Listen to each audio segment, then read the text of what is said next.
الحمد لله رب العالمين،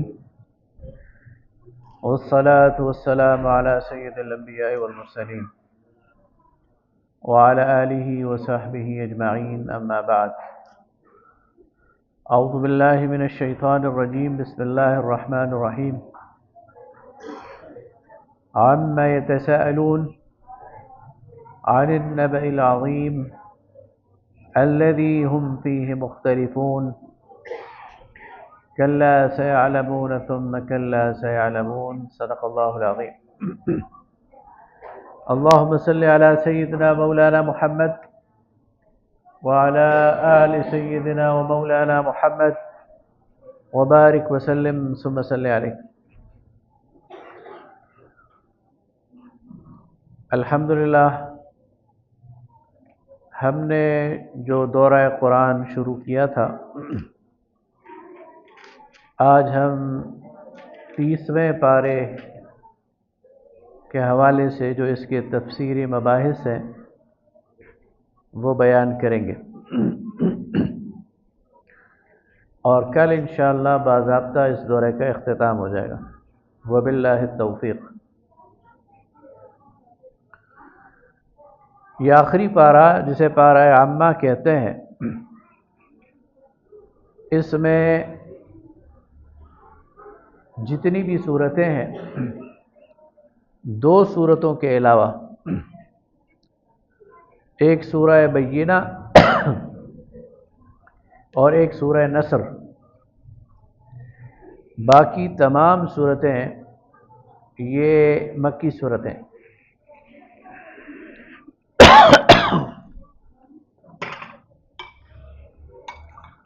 بس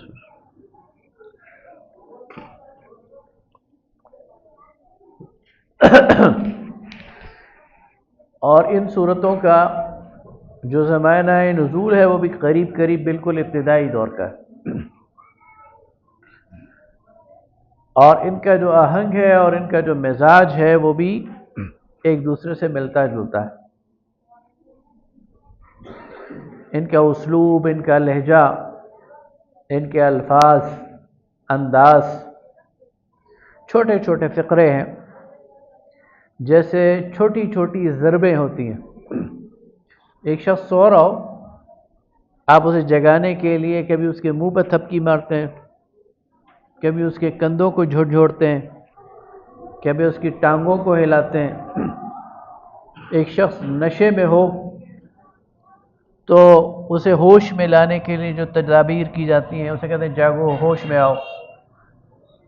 کوئی شخص لہو و لعب میں ہو، آپ غور کریں، کوئی شخص کھیل میں مگن ہو، کوئی شخص رقص و سرود میں مگن ہو، اور کوئی اس کا ہمدرد آئے اسے جگائے، اسے کہے یہ خطرناک کام ہے، ایک اس کے بعد زندگی ختم ہونے والی ہے، اللہ کے سامنے پیش ہونا ہے، جہنم ہے، جنت ہے. تو یہ گویا جھنجھوڑنے والی صورتیں ہیں. یہ بول، یہ چھوٹے چھوٹے فقرے، یہ ضربیں ہیں انسان کو جھنجھوڑنے کے لیے کہ ہوش میں آؤ، جاگ جاؤ، بیدار ہو جاؤ. موت بالکل سامنے ہے، قبر بالکل سامنے ہے، قبر میں جا پڑو گے، اور پھر قیامت کا منظر، اور قیامت میں کیا ہونے والا ہے، چاند اور سورج مل جائیں گے، زمین ٹکرا جائے گی، زلزلہ آ جائے گا، سمندر پھٹ جائیں گے، سمندروں میں آگ لگ جائے گی. یہ سارے مناظر یہ اصل میں جھنجھوڑنے کے لیے ہیں، تاکہ انسان جو ہے وہ اس حقیقت کو پالے جو اصل میں اس کے سامنے ہے. یہ میں آپ کے سامنے کئی دفعہ بتا چکا ہوں کہ نبی صلی اللہ علیہ وسلم نے جب مکہ میں دعوت کا آغاز کیا تو آپ نے 3 بنیادی باتیں لوگوں کے سامنے رکھی. پہلی بنیادی بات یہ رکھی کہ اللہ وحدہ لا شریک، وہ تنہا مالک ہے، بلا شرکت غیر، اس کائنات کا مالک ہے. اس کی ذات میں بھی کوئی شریک نہیں، اس کے اقتدار میں بھی کوئی شریک نہیں، اس کے اختیارات میں بھی کوئی شریک نہیں، اس کی صفات میں بھی کوئی شریک نہیں. اچھا، یہ بات مشرکین مکہ کے لیے اجنبی تو تھی، لیکن وہ اللہ سے متعارف تھے. ایسا نہیں ہے کہ وہ اللہ کو نہیں جانتے تھے، اللہ کو جانتے تھے. اللہ کو خالق اور مالک بھی مانتے تھے، لیکن اللہ کی ذات میں، صفات میں، اختیارات میں بہت سارے شریک ٹھہرائے ہوئے تھے۔ لہذا جب انہیں دعوت دی جا رہی تھی، بات سمجھائی جا رہی تھی، تو یہ بات ان کے لیے بالکل اجنبی یا انہونی نہیں تھی۔ ان کے سامنے دوسرا عقیدہ رکھا گیا رسالت کا۔ تو اگرچہ نبی صلی اللہ علیہ وسلم کو رسول ماننے میں انہیں تأمل تھا، لیکن خود اپنے آپ کو دین ابراہیم پہ کہتے تھے، رسالت کے منکر نہیں تھے۔ تیسرا عقیدہ جس پر انہوں نے سر پھٹول کی، جس پر انہوں نے لے دے کی، جو انہیں سمجھ نہیں آ رہا تھا اور جس میں اس آخری پارے میں زور ہے، وہ ہے آخرت کا۔ یہ انہیں سمجھ نہیں آ رہا تھا کہ یہ کیسے ہوگا، ہم مریں گے تو دوبارہ زندہ کیسے ہوں گے، ہمارا یہ وجود جو خاک میں مل جائے گا، مٹی ہو جائے گا، ریزہ ریزہ ہو جائے گا، یہ دوبارہ جڑے گا کیسے، اور اسے جوڑنے والا کون ہے؟ تو یہ وہ چیز ہے جو کہ انہیں سمجھ نہیں آ رہی تھی۔ لہذا جسے اپنے آخرت کے عقیدے کو مضبوط کرنا ہے اور مضبوط بنیادوں پر اٹھانا ہے، اسے اس سورہ کا بغور مطالعہ کرنا چاہیے، اس پورے پارے کا، پارہ عامہ کا، اس کا بغور اگر وہ مطالعہ کرے گا تو اس کے نتیجے میں وہ آخرت کے جو عقیدہ ہے وہ اس کا بالکل اس کے دل اور دماغ میں اسٹیبلش ہو جائے گا۔ اب آپ دیکھیے کہ وہ تنبیہ کیا تھی، وہ جو جھنجھوڑنا تھا اس پوری صورت، اس پورے پارے کا اگر ہم تھوڑا سا جائزہ لے لیں، اس کے بعد پھر ہم صورتوں پہ انفرادی طور پہ بات کریں گے۔ مثلا اللہ تعالیٰ انسان کو اس کی ذات کی طرف متوجہ کرتا ہے، فرمایا فَلْيَنْظُرِ الْإِنسَانُ مِمَّا خُلِقَ، انسان دیکھے کہ اسے کیسے بنایا گیا ہے، خُلِقَ مِن مَاءٍ دَافِقٍ، اسے ایک اچھلتے ہوئے پانی سے پیدا کیا گیا ہے۔ پھر فرمایا فَلْيَنْظُرِ الْإِنسَانُ إِلَىٰ طَعَامِهِ، انسان کو دیکھنا چاہیے کہ اب وہ جو کھانا کھاتا ہے وہ کہاں سے آیا ہے۔ انسان ایک پلیٹ سالن کھاتا ہے اور ایک روٹی کھاتا ہے، تو وہ ایک روٹی کتنے ہاتھوں سے ہو کر آتی ہے اس کے پاس؟ کسی کاشتکار نے اس کی گندم وہ بوئی ہوگی اور پھر وہ فصل کاٹی ہوگی، کسی نے اس کو خریدا ہوگا، کوئی اسے بازار میں لے کے آیا ہوگا، کسی نے اس کا آٹا پیسا ہوگا، کسی نے اس کی روٹی بنائی ہوگی، تو تب وہ نوالا اس کے منہ میں آیا۔ اسی طرح وہ ترکاری اور وہ سالن جو اس نے پکایا ہے، اس میں 16 قسم کے جو مسالے، یہ اگر میں آج کی بات کروں، اور اس کے اندر جو سبزیاں اور اس کے اندر جو دیگر لوازمات ہیں، تو یہ آسان کام نہیں ہے، اس کے لیے پوری کائنات کا ایک کارخانہ اللہ نے لگایا ہوا ہے۔ مجھے تو وہ ایک سالن کی پلیٹ نظر آ رہی ہے، مجھے تو وہ ایک چپاتی نظر آ رہی ہے، لیکن اس کے پیچھے اللہ کا پورا قدرت کا کارخانہ ہے جو کار فرما ہے۔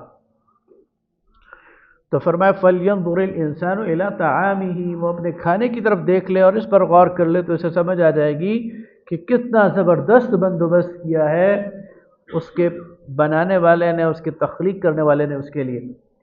آگے فرمایا أَأَنْتُمْ أَشَدُّ خَلْقًا مِنَ السَّمَاءِ، وہ ذات جس نے تمہیں بنا لیا، وہ ذات جس نے تمہارے لیے ضروریات پوری کر دی، تمہارے لیے کھانا اور پینا فراہم کر دیا، تو کیا تمہارا بنانا مشکل ہے یا آسمان و زمین کا؟ ظاہر ہے کہ آسمان و زمین تو بہت زیادہ ایک وسیع خلقت ہے جو اللہ تعالیٰ کی ہے۔ تو اللہ فرماتا ہے کہ جو تمہارا پیدا کرنے والا ہے وہی زمین و آسمان کا پیدا کرنے والا ہے۔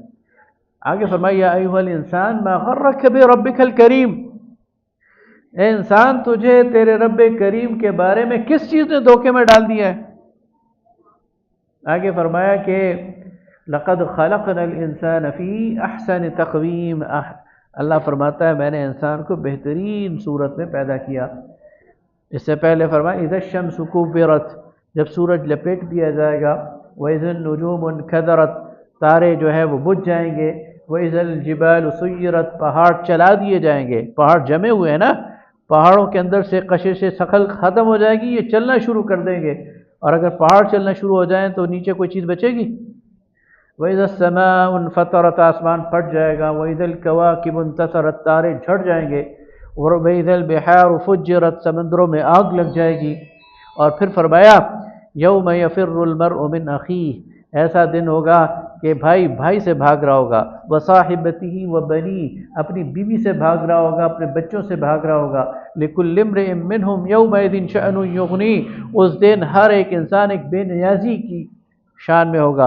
ایک اور جگہ فرمایا کہ اس دن انسان کہے گا کہ میں اپنے بیٹے کو فدیہ میں دے دوں، میں اپنے بھائی کو فدیے میں دے دوں، ومن فی الارض، زمین پر جتنی مخلوقات ہیں سب کو فدیے میں دے دوں، ثم ینجی، اور میں بچ جاؤں۔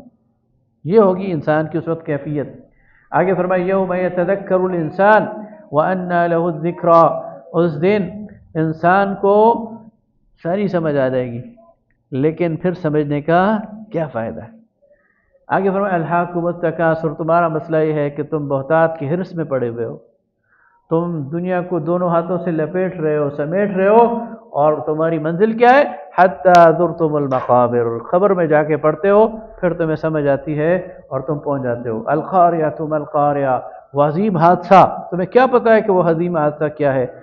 اور ویل لکل ہمزۃ لمزہ، پھر تباہی ہے ہر جو ہے وہ تانے دینے والے کے لیے اور القاب کے لیے۔ تو گویا یہ چھوٹے چھوٹے فقرے ہیں جس میں انسان کو جھنجھوڑا جاتا ہے اور اسے متنبہ کیا جا رہا ہے، اسے بیدار کیا جا رہا ہے، اسے جگایا جا رہا ہے، اس کے انجام اسے بتایا جا رہا ہے۔ اور جسے انجام بتایا جا رہا ہے وہ کیا کر رہا ہے؟ وہ اپنے کام میں مدہوش ہے، اور جو ہی اسے تھوڑی سی ہوش آتی ہے تو اپنے ہمدرد کو جو اسے جہنم سے بچا رہا ہے گالیاں دینا شروع کر دیتا ہے، مجنون کہنا شروع کر دیتا ہے، مفتون کہنا شروع کر دیتا ہے، اس کے گلے پڑتا ہے، اس سے لڑنا شروع کر دیتا ہے۔ تو یہ وہ سارے مناظر ہیں جو اس پارے میں اللہ تعالی ہمارے سامنے رکھتا ہے، لہٰذا یہ جو چھوٹی چھوٹی صورتیں ہیں ان کو ہمیں ذرا اس پر علیحدہ سے بھی غور کرنا چاہیے۔ تو پہلی صورت ہے سورہ عامہ۔ فرمایا عامہ یتساءلون، کس چیز کے بارے میں آپس میں چہمہ گوئیاں کر رہے ہیں؟ عن النبأ العظیم، اس بڑی خبر کے بارے میں جس کے بارے میں ہر ایک مختلف ہے، یقیناً یہ جان لیں گے، اور ہرگز نہیں، یقیناً یہ جان لیں گے۔ اور پھر اللہ تعالیٰ فرماتا ہے کہ کیا میں نے زمین کو بچھونا نہیں بنایا اور پہاڑ اس پر نہیں جمائے، اور تمہیں جوڑے جوڑے پیدا نہیں کیا، اور تمہارے لیے جو ہے وہ نیند نہیں پیدا کی، اور تمہارے لیے جو رات ہے وہ لباس کے طور پر، اور دن کو تمہارے کام کے لیے نہیں بنایا۔ تو اس طرح اللہ تعالیٰ انہیں جھنجھوڑ رہا ہے، اور پھر قیامت کے حوالے سے ان پر پورا جو ہے وہ جو اس کا منظر ہے ان کے سامنے رکھتا ہے۔ اور پھر جو کامیاب لوگ ہیں، ان للمتقین مفازا، اس دن کامیاب کون ہوں گے؟ ایمان والے، تقوی والے۔ ان کے لیے پھر باغات ہیں، ان کے لیے انگور کے باغات ہیں، ان کے لیے بیویاں ہیں، ان کے لیے شراب اور مشروبات کے چھلکتے جام ہیں، اور یہ ان کے رب کی طرف سے ایک ان کے لیے بدلہ ہے جو کہ کائنات کا رب ہے۔ اور اس کے سامنے پھر کوئی بات کرنے کا، یوم یقوم الروح والملائکۃ صفا لا یتکلمون، اس دن روح الامین اور ملائکہ ایک صف میں کھڑے ہوں گے، کسی کو بات کرنے کی جرأت نہیں ہوگی، الا من اذن له الرحمن، سوائے اس کے جسے رحمان اجازت دے، وقال صوابا، بات بھی کرے گا تو ٹھیک کرے گا۔ ذالک الیوم الحق، یہ سچ اور حق دن ہے، تو جو چاہے اپنے رب کے ہاں وہاں ٹھکانہ بنا لے۔ ہم نے تمہیں اس عذاب سے ڈرا دیا ہے، اس دن جب اس عذاب کو ایک کافر دیکھے گا تو کیا کہے گا؟ یقول یا لیتنی کنت ترابا، اے کاش میں مٹی ہوتا، میں انسان نہ بنا ہوتا، انسان بن کر جو میرے اوپر ذمہ داری اللہ نے ڈالی تھی میں اس میں ناکام ہو گیا۔ آگے سورہ نازعات ہے، والنازعات غرقا والناشطات نشطا والسابحات سبحا فالسابقات سبقا فالمدبرات امرا، یہ فرشتوں کے حوالے سے اللہ تعالیٰ قسمیں کھا رہا ہے، ڈوب کر کھینچنے والی اور بہت آسانی سے چھوڑ دینے والی۔ یہ جو موت کا نزع کا وقت ہے اس کے حوالے سے بیان ہو رہا ہے کہ جو گناہ گار ہوگا، جو کافر ہوگا، جو مشرک ہوگا، اس کی روح ایسی کھینچی جائے گی جس طرح کے روایات میں آتا ہے ململ کے کپڑے کو کانٹوں بھری جھاڑی پر ڈال کے جب کھینچا جاتا ہے تو وہ تار تار ہو جاتی ہے۔ تو اسی طرح انسان کی روح کو جب اندر سے کھینچا جائے گا تو اس کے روح جو ہے وہ درد کرے گا، وہ تکلیف میں مبتلا ہوگا، اور اس سے اس کو کھینچ کر نکالا جائے گا۔ والناشطات نشطا، اور جو ایمان والے ہوں گے ان کی روح اتنی آسانی سے نکلے گی جس طرح پنجرے کا دروازہ کھول دیں اور پرندہ اڑ جائے، تو بڑے آسانی سے وہ نکل جائے گی۔ آگے فرمایا کہ تیرنے والے جیسے کہ تیرتے ہیں، یعنی فرشتے جو اللہ کے احکام کے لیے اس پوری کائنات میں موو کر رہے ہوتے ہیں، اور ایک دوسرے سے آگے بڑھتے ہیں اور کاموں کی تدبیر کرتے ہیں، اور پھر فرمایا کہ اس دن زمین پر زلزلہ آ جائے گا، اور پھر اس کے بعد ایک دوسرا زلزلہ آئے گا، اور اس دن انسان کے دل جو ہے وہ اڑ رہے ہوں گے اور دھڑک رہے ہوں گے، اور ان کی آنکھیں جو ہیں وہ جھکی ہوں گی، اور آج ہی کہتے ہیں کہ کیا ہم دوبارہ الٹے واپس کیے جائیں گے؟ اذا كنا عظاما نخرا، کیا جب ہماری ہڈیاں بوسیدہ ہوں گی؟ قالوا تلك اذا كرة خاسرہ، کہتے ہیں کہ یہ تو بڑا گھاٹے کا سودا ہے۔ فانما هي زجرة واحدہ، اللہ فرماتا ہے مجھے کسی ایک کو علیحدہ علیحدہ اٹھانے کی ضرورت نہیں ہے۔ فانما هي زجرة واحدہ، ایک ڈانٹ ہوگی اور سارے کے سارے فاذا هم بالساہرة، سارے کے سارے کھلے میدان میں کھڑے ہوں گے۔ یہ نہیں ہوگا کہ فلانے تم آ جاؤ، فلانے تم آ جاؤ، فلانے تم آ جاؤ، ایک ایک کو مجھے اٹھانا ہے، مجھے ایک ڈانٹ پڑا دینی ہے، سارے کے سارے آدم علیہ السلام سے لے کر قیامت تک آخری انسان سارے ایک میدان میں موجود ہوں گے۔ اللہ فرماتا ہے میرے لیے مشکل نہیں ہے۔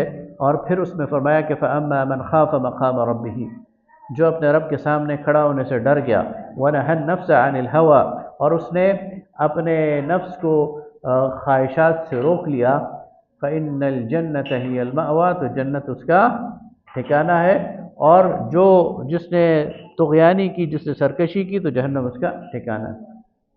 آگے سورہ عبس ہے۔ سورہ عبس جو ہے اس میں ایک چھوٹے سے واقعے کی طرف اشارہ ہے، اور پھر اس کو آخرت کی طرف موڑ دیا گیا۔ ایک نابینا صحابی تھے حضرت عبداللہ ابن ام مکتوم، وہ نابینا صحابی تھے، وہ رسول اللہ صلی اللہ علیہ وسلم کے پاس آئے، وہ رسول اللہ صلی اللہ علیہ وسلم سے محبت بھی بہت کرتے تھے اور بار بار آتے بھی تھے، مسائل بھی پوچھتے تھے۔ ایک تو نابینا تھے، تھوڑا سا ذرا کوئی وہ تھے، زیادہ سوال کرنے کی بھی انہیں عادت تھی۔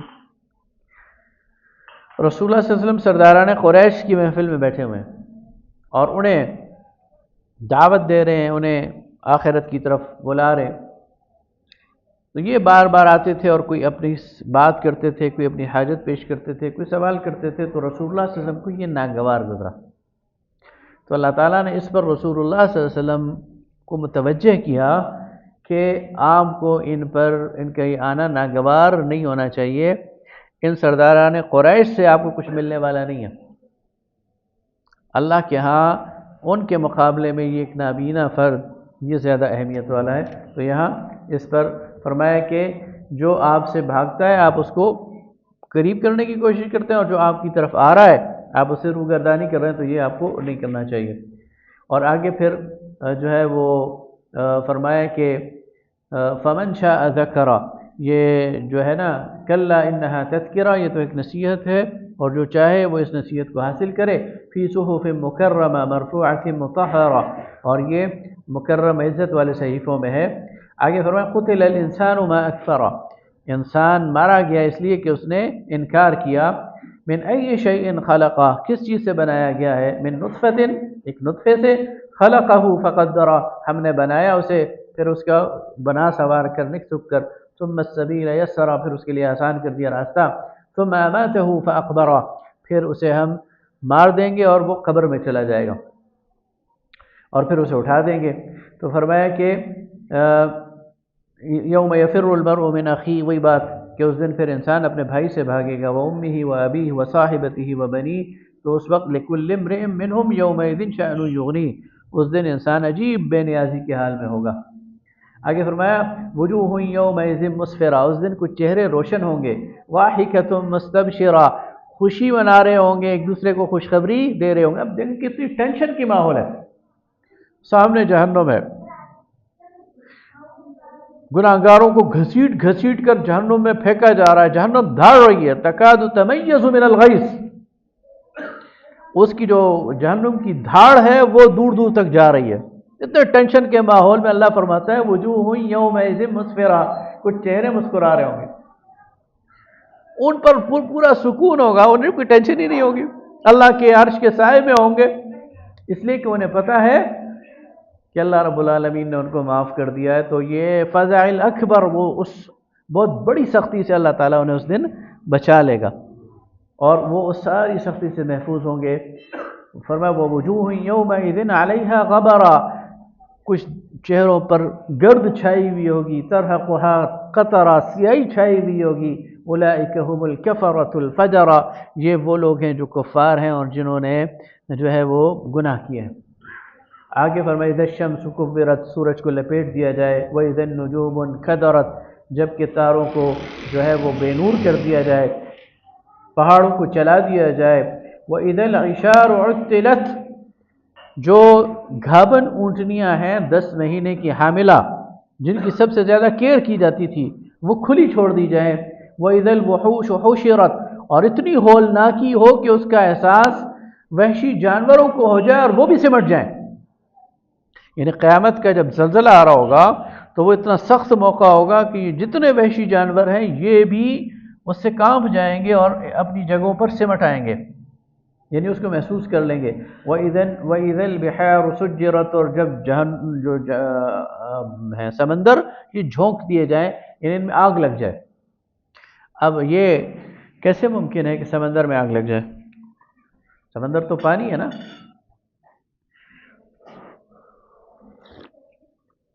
تو سمندر کے نیچے کیا ہے؟ لاوا ہے۔ جب یہ زلزلہ آئے گا یہ سمندر نیچے سے پھٹ جائیں گے، اور جب یہ نیچے سے پھٹ جائیں گے اور وہ لاوا اوپر آئے گا تو پھر یہ ایک اصول ہے، یاد رکھیے، یہ آپ کو فائر بریگیڈ والے بھی بتاتے ہیں کہ جب آگ بہت زیادہ بھڑک جاتی ہے نا، اس پہ پانی نہیں ڈالتے، اس پہ پھر ایک خاص فوم ڈالتے ہیں۔ اس پہ پانی اس لیے نہیں ڈالتے کہ پانی مرکب ہے ہائیڈروجن اور آکسیجن کا، اور جب وہ پانی آگ پہ پڑتا ہے، جب وہ آگ بہت بھڑکی ہوئی ہو تو یہ سپلٹ ہو جاتا ہے، اور ہائیڈروجن جو ہے وہ خود آگ پکڑنے والی ہے اور آکسیجن اسے بھڑکانے والی، تو سمندروں کا پانی سپلٹ ہو جائے گا ہائیڈروجن اور آکسیجن میں، تو ایک آگ پکڑ لے گی اور دوسری اسے بھڑکائے گی، تو پھر اس کو کون روک سکتا ہے؟ تو سمندر ان کو جو ہے وہ جلا دیا جائے گا، اس میں آگ بھڑک اٹھے گی۔ وَإِذَا النُّفُوسُ زُوِّجَتْ، اور جب نفوس کو جوڑ دیا جائے گا، یعنی اس وقت ہماری یہ جو جان ہے اس میں روح ہے، موت کے وقت یہ روح اس سے الگ کر دی گئی ہے، جسم الگ ہو گیا، روح الگ ہو گئی، قیامت تک یہ الگ رہے گی، قیامت کے دن انہیں پھر جوڑ دیا جائے گا، اور جب یہ جوڑ جائیں گے تو اسی طرح کے ہم انسان دوبارہ کھڑے ہو جائیں گے۔ وَإِذَا الْمَوْءُودَةُ سُئِلَتْ، جب زندہ گاڑی ہوئی لڑکی سے پوچھا جائے گا، زندہ جن کو دفن کیا گیا ہے، بِأَيِّ ذَنبٍ قُتِلَتْ، تجھے کس جرم میں قتل کیا گیا تھا؟ وَإِذَا الصُّحُفُ نُشِرَتْ، جب صحیفے نامہ اعمال براڈ کاسٹ کر دیے جائیں گے، نشر کر دیے جائیں گے، بڑی بڑی اسکرینوں پر دکھا دیا جائے گا، یہ وہ صاحب ہیں دنیا میں بڑے عزت والے تھے، یہ ان کے اعمال ہیں۔ وَإِذَا الصُّحُفُ نُشِرَتْ وَإِذَا السَّمَاءُ كُشِطَتْ، آسمان کی کھال کھینچ دی جائے گی، یعنی آسمان نہیں رہے گا۔ وَإِذَا الْجَحِيمُ سُعِّرَتْ، جنت کو بھڑکا دیا جائے گا۔ وَإِذَا الْجَنَّةُ أُزْلِفَتْ، جنت سامنے لے آئی جائے گی۔ عَلِمَتْ نَفْسٌ مَّا أَحْضَرَتْ، انسان جان لے گا کہ اس نے کیا کمائی کی ہے۔ تو یہ اس صورت میں یہ ساری چیزیں بیان کی گئیں۔ آگے فرمائے اِذَا السَّمَاءُ انفطرت، سورہ انفطار، جب آسمان اس کو ٹکڑے ٹکڑے کر دیا جائے گا۔ وَإِذَا الْكَوَاكِبُ انتثرت، تارے جھڑ جائیں گے۔ وَإِذَا الْبِحَارُ فُجِّرَتْ، سمندر ابل پڑیں گے۔ وَإِذَا الْقُبُورُ بُعْثِرَتْ، قبریں کھل جائیں گی۔ ہر ایک روایات میں آتے ہیں کہ قبر سے 70 مردے نکل رہے ہوں گے۔ عَلِمَتْ نَفْسٌ مَّا قَدَّمَتْ وَأَخَّرَتْ، انسان یہ جان لے گا کہ اس نے کیا آگے بھیجا اور کیا پیچھے چھوڑا ہے۔ یا ایھا الانسان ما غرک بربک الکریم، اے انسان تجھے تیرے رب، اپنے رب کے بارے میں کس چیز نے دھوکے میں ڈالا ہوا ہے، جس نے تجھے بنایا، سنوارا، تجھے نک سک سے برابر کیا، پھر جس صورت میں چاہا تجھے پیدا کر دیا، اور پھر تم پر فرشتے مقرر کیے ہوئے ہیں۔ پھر فرمایا کہ جو نیکوکار ہیں وہ نعیم میں ہے، جنتوں میں ہے، جو بدکار ہیں وہ جحیم میں ہے، ان کی طرف انہیں کھینچ کر لایا جائے گا قیامت کے دن، اور وہ پھر اس سے غائب نہیں ہو سکیں گے۔ آگے سورہ المطففین ہے۔ سورہ المطففین، اس میں ابتدا تباہی کا مجدہ سنایا گیا ان لوگوں کو جو کم ناپتے اور تولتے ہیں۔ فرمایا وَيْلٌ لِّلْمُطَفِّفِينَ، خرابی ہے گھاٹا کرنے والوں کے لیے، الذین اذا اکتالوا علی الناس یستوفون، جب لوگوں سے لیتے ہیں پورا لیتے ہیں، وَإِذَا كَالُوهُمْ أَوْ وَزَنُوهُمْ يُخْسِرُونَ، لیکن جب ماپ کر دیتے ہیں، ناپتے ہیں یا تول کر دیتے ہیں تو گھاٹا کرتے ہیں۔ لیتے ہوئے پورا پورا لیتے ہیں، دیتے ہوئے گھاٹا کرتے ہیں۔ أَلَا يَظُنُّ أُولَئِكَ أَنَّهُمْ مَبْعُوثُونَ، کیا یہ یقین نہیں رکھتے کہ انہیں دوبارہ اٹھایا جائے گا، لِيَوْمٍ عَظِيمٍ، اس بڑے دن، يَوْمَ يَقُومُ النَّاسُ لِرَبِّ الْعَالَمِينَ، جس دن انسان رب العالمین کے سامنے کھڑے ہوں۔ روایات میں آتا ہے حضرت عبداللہ ابن عمر خطبہ دے رہے تھے جمعہ کا، اور یہ آیات پڑھی اور ہی گاٹ فینٹڈ، ان پر یعنی ایک دم سکتہ ستاری ہو گیا، فینٹ ہو گئے، بے ہوش ہو کر گر پڑے۔ یوم یقوم الناس لرب العالمین، کہ لوگ رب العالمین کے سامنے کھڑے ہوں گے، اس دنیا میں اس کی کوئی پرواہ ہی نہیں۔ آگے فرمایا کہ جو بدکار ہیں وہ سجین میں ہوں گے، وما ادراک ما سجین، سجین کیا ہے؟ ایک دفتر ہے لکھا ہوا، ویل للمکذبین۔ تو سجین جو ہے یہ وہ ٹیمپرری، وہ ہے عارضی برزخ کی جیل ہے جس میں گناہگاروں کو رکھا جائے گا۔ علیین وہ عارضی جنت ہے جس میں نیکوکاروں کو رکھا جائے گا قیامت تک۔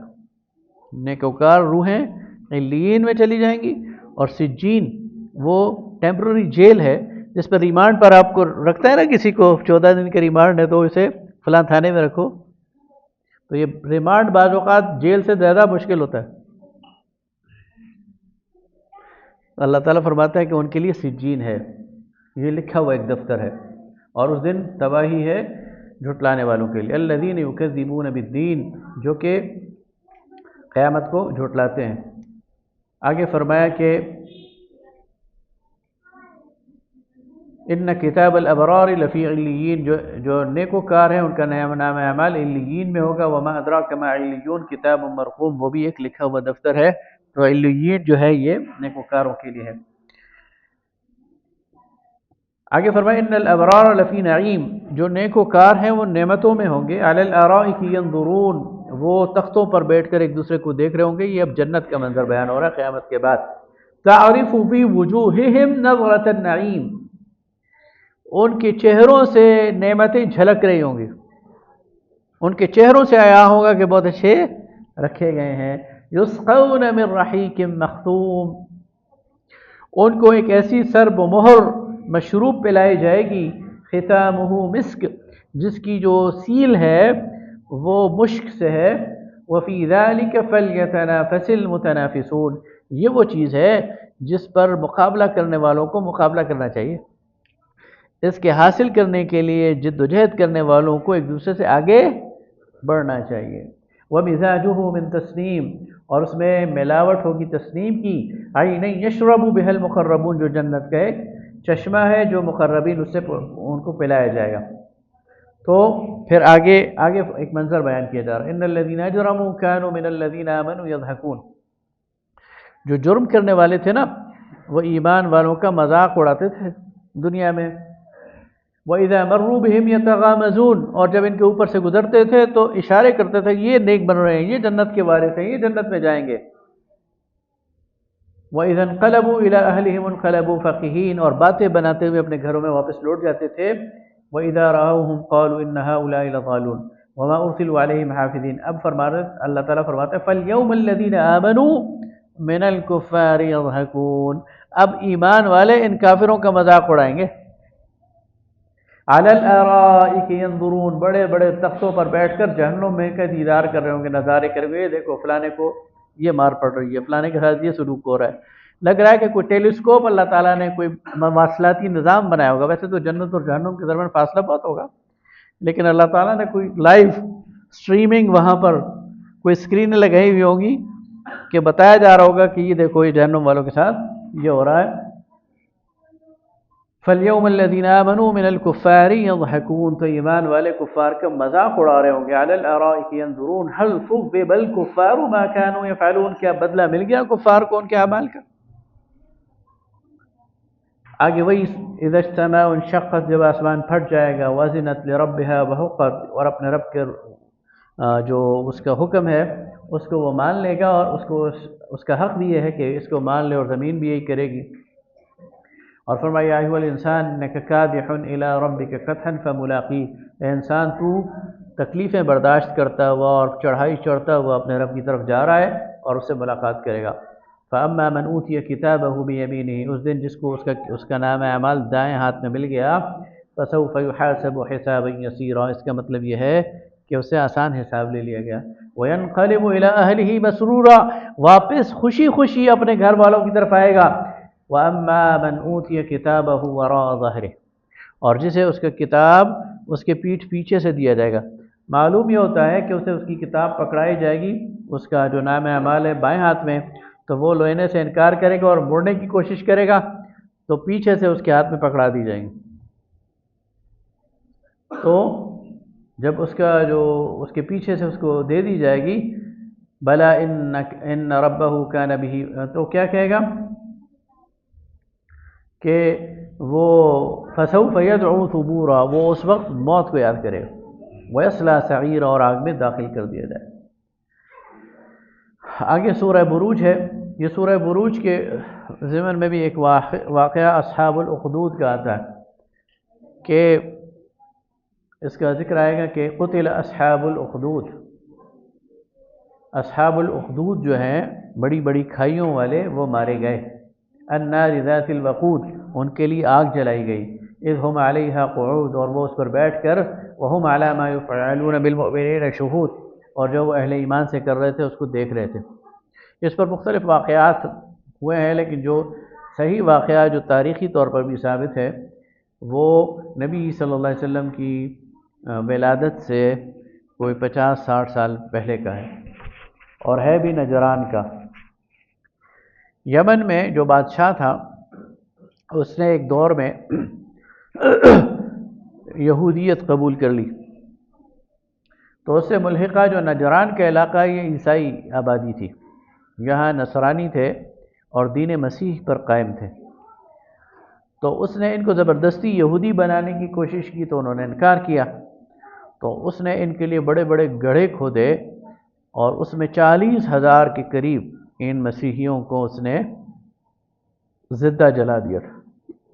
وہاں کے جو تاریخی کتبے ہیں اس میں بھی اس قتل عام کا اور اس ظلم کا جو ہے واقعہ ملتا ہے۔ تو یہ اس کی طرف اشارہ ہے کہ یہ جو اصحاب اخدود ہیں یہ سارے کے سارے یہ مارے گئے۔ وما نقموا منهم الا ان يؤمنوا بالله العزيز الحميد، ان کو کس لیے مارا گیا، ان سے کس لیے انتقام لیا گیا، صرف اس لیے کہ وہ اللہ پر ایمان رکھتے تھے۔ الذي له ملك السماوات والارض، وہ اللہ جس کے پاس بادشاہت ہے آسمانوں اور زمین کی، واللہ علی کل شیء شہید۔ ان الذين فتنوا المؤمنین والمؤمنات، وہ لوگ جو آزماتے ہیں، ستاتے ہیں، قتل کرتے ہیں مومن مردوں عورتوں کو، ثم لم يتوبوا، پھر توبہ نہیں کرتے، فلہم عذاب جہنم، ان کے لیے جہنم کے عذاب ہے، ولہم عذاب الحریق، اور ان کے لیے سخت جلانے والا عذاب۔ ان الذین آمنوا وعملوا الصالحات، وہ لوگ جو ایمان لائے جنہوں نے عمل صالح کیا، ان کے لیے ایسی جنتیں ہیں جس کے نیچے نہریں بہتی ہیں، اور یہی بہت بڑی کامیابی ہے۔ تیرے رب کی پکڑ بہت سخت ہے، وہی پیدا کرتا ہے، وہی دوبارہ پیدا کرے گا، وہ بخشنے والا ہے اور محبت کرنے والا ہے، ذو العرش مجید کا مالک ہے، جو چاہتا ہے کرتا ہے۔ اور تمہارے پاس لشکروں کی خبر نہیں پہنچی، فرعون اور ثمود کے لشکروں کی؟ بل الذین کفروا فی تکذیب، جو لوگ جھٹلاتے ہیں وہ جھٹلا رہے ہیں، واللہ من ورائہم محیط، اور اللہ تعالیٰ نے ان کا احاطہ کیا ہوا ہے، اور یہ تو قرآن مجید ہے اور لوح محفوظ میں محفوظ ہے۔ آگے سورہ الطارق ہے۔ طارق کہتے ہیں روشن ستارے کو۔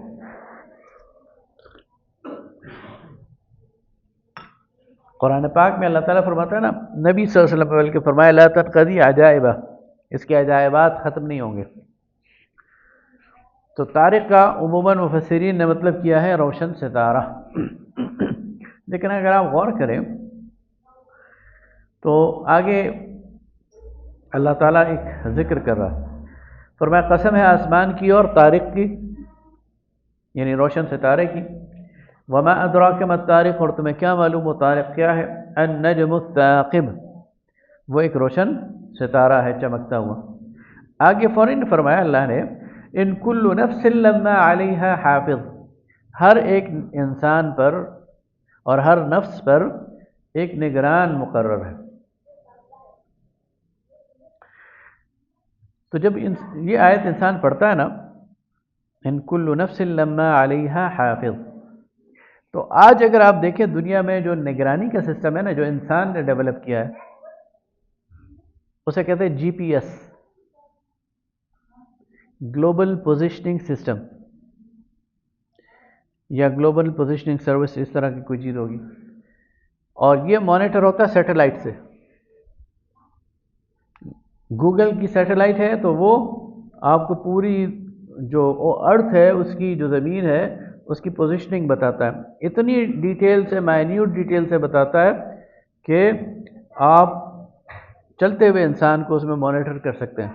یہ جو اوپر سے میزائل مارتے ہیں یا جو چیزیں، تو اسی سیٹلائٹ سے وہ کنٹرول ہو رہی تھی۔ تو یہ جو تاریخ ہے، یوں لگتا ہے کہ اللہ تعالیٰ نے جو گلوبل پوزیشننگ سسٹم، جو زمین کی نگرانی کا سسٹم رکھا ہوا ہے، وہ تاریخ میں ہے، جس سے اللہ تعالیٰ سب کو مانیٹر کر رہا ہے اور یہ ساری چیزیں ریکارڈ ہو رہی ہیں اللہ کے ہاں۔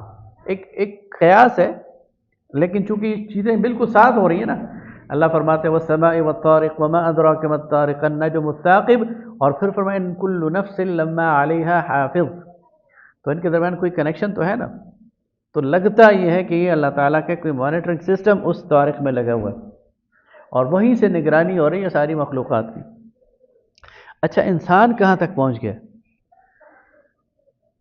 یہ جنرل ضیاء الحق صاحب کا دور تھا، تو یہ نہیں، جنرل ضیاء الحق صاحب کا دور 79 سے شروع ہوا ہے اور 88 تک شروع ہے، یعنی 88 تک۔ اس دور میں کسی دفعہ وہ گئے تھے امریکہ، تو پینٹاگون میں یا کہیں امریکی ادارے میں ان کی بریفنگ ہوئی، اور انہیں کہا گیا کہ آپ کو بتائیں کہ اس وقت آپ کی پریزیڈنسی کی کیا صورتحال ہے، یعنی ان پر روب ڈالنا تھا، اصل میں انہیں بتانا تھا کہ امریکہ کتنا پاورفل ہے۔ تو سیٹلائٹ کے ذریعے فوکس کیا گیا ان کے ایوان صدر کو، اور ایوان صدر کی لان کو فوکس کیا گیا، تو وہاں ایک مالی وہ باغ میں کام کر رہا ہے، اور اس کو مزید فوکس کیا گیا تو اس کے ہاتھ میں سگریٹ تھا، اور اس کو مزید فوکس کیا گیا تو اس سگریٹ کا برانڈ اس پہ نظر آ گیا۔ کہاں سے مانیٹر کر رہے تھے؟ امریکہ سے۔ تو اگر انسان، یہ آج سے 30 سال پہلے کی بات ہے، تو آج تو اس سے بہت آگے بڑھ گیا انسان۔ تو یہ انسان کی مانیٹرنگ ہے۔ ابھی یہ جو خامنائی صاحب شہید ہوئے ہیں، یہ اسی مانیٹرنگ کے نتیجے میں ہوئے۔ تو سوچئے اللہ کی مانیٹرنگ وہ کیا ہوگی؟ نہیں، وہ تو چھوڑ دیں جو بھی ہوا، لیکن اللہ کی مانیٹرنگ وہ کیا ہوگی؟ وہ کتنی زبردست ہوگی، اور اس کو کون جھٹلا سکے گا؟ ٹھیک ہے نا؟ تو اللہ فرماتا ہے کہ یہ ہر انسان کو میں مانیٹر کر رہا ہوں، اس پر میرا ایک نگرانی کا نظام ہے۔ یہیں سے میں بتاؤں کہ ہر انسان پر 4 نظام ہے نگرانی کے۔ ایک تو خود اللہ براہ راست دیکھ رہا ہے، وہ بصیر ہے، اور سب کچھ اس کے سامنے ہے، وہ خود نگران ہے۔ پھر اس نے یہ ان کل نفس لما علیہا حافظ، تاریخ سے غالباً اس کو کنٹرول کر دیا ہے۔ تیسرا کنٹرول یہ 2 فرشتے ہیں کرامن کاتبین، یہ بھی انسان کو دیکھ رہے ہیں۔ اور چوتھا کنٹرول یہ زمین ہے، جس زمین پہ جو کام ہو رہا ہے وہ نوٹ ہو رہا ہے، اور وہ ایویڈنس دے گی۔ جس نے سجدہ کیا اس کے بارے میں گواہی دے گی کہ اس نے سجدہ کیا، جس نے جرم کیا اس کے بارے میں گواہی دے گی کہ اس نے جرم کیا۔ ہماری یہ جو آواز نکل رہی ہے، یہ آواز بھی سٹور ہو رہی ہے، ریکارڈ ہو رہی ہے۔ ہماری یہ جو جسم کے اندر سے ریز نکل رہی ہیں، یہ ریز بھی ریکارڈ ہو رہی ہیں۔ میں یہاں بیٹھا ہوا ہوں، میرے جسم سے یہاں ریز نکل رہی ہیں، یہ ریز یہاں کے لیے سٹور ہو رہی ہیں اللہ کے اس میں۔ تو یہ ساری چیزیں ایویڈنس بن جائیں گی۔ تو اللہ فرماتا ہے میری نگرانی کا سسٹم بڑا زبردست ہے، کوئی مجھ سے بچ کر جا نہیں سکتا۔ فَلْيَنظُرِ الْإِنسَانُ مِمَّا خُلِقَ، انسان یہ سوچتا نہیں کہ اسے کس چیز سے پیدا کیا گیا۔ خُلِقَ مِن مَاءٍ دَافِقٍ، کچلتے ہوئے پانی سے۔ یخرج من بین الصلب والترائب، جو پیٹھ کے اور چھاتی کے درمیان سے نکلتا ہے۔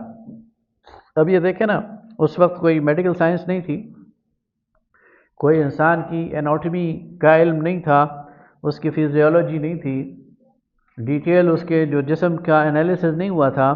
قرآن فرما رہا ہے کہ انسان کی چھاتی اور اس کی پیٹھ کے درمیان سے اس کا نطفہ نکلتا ہے۔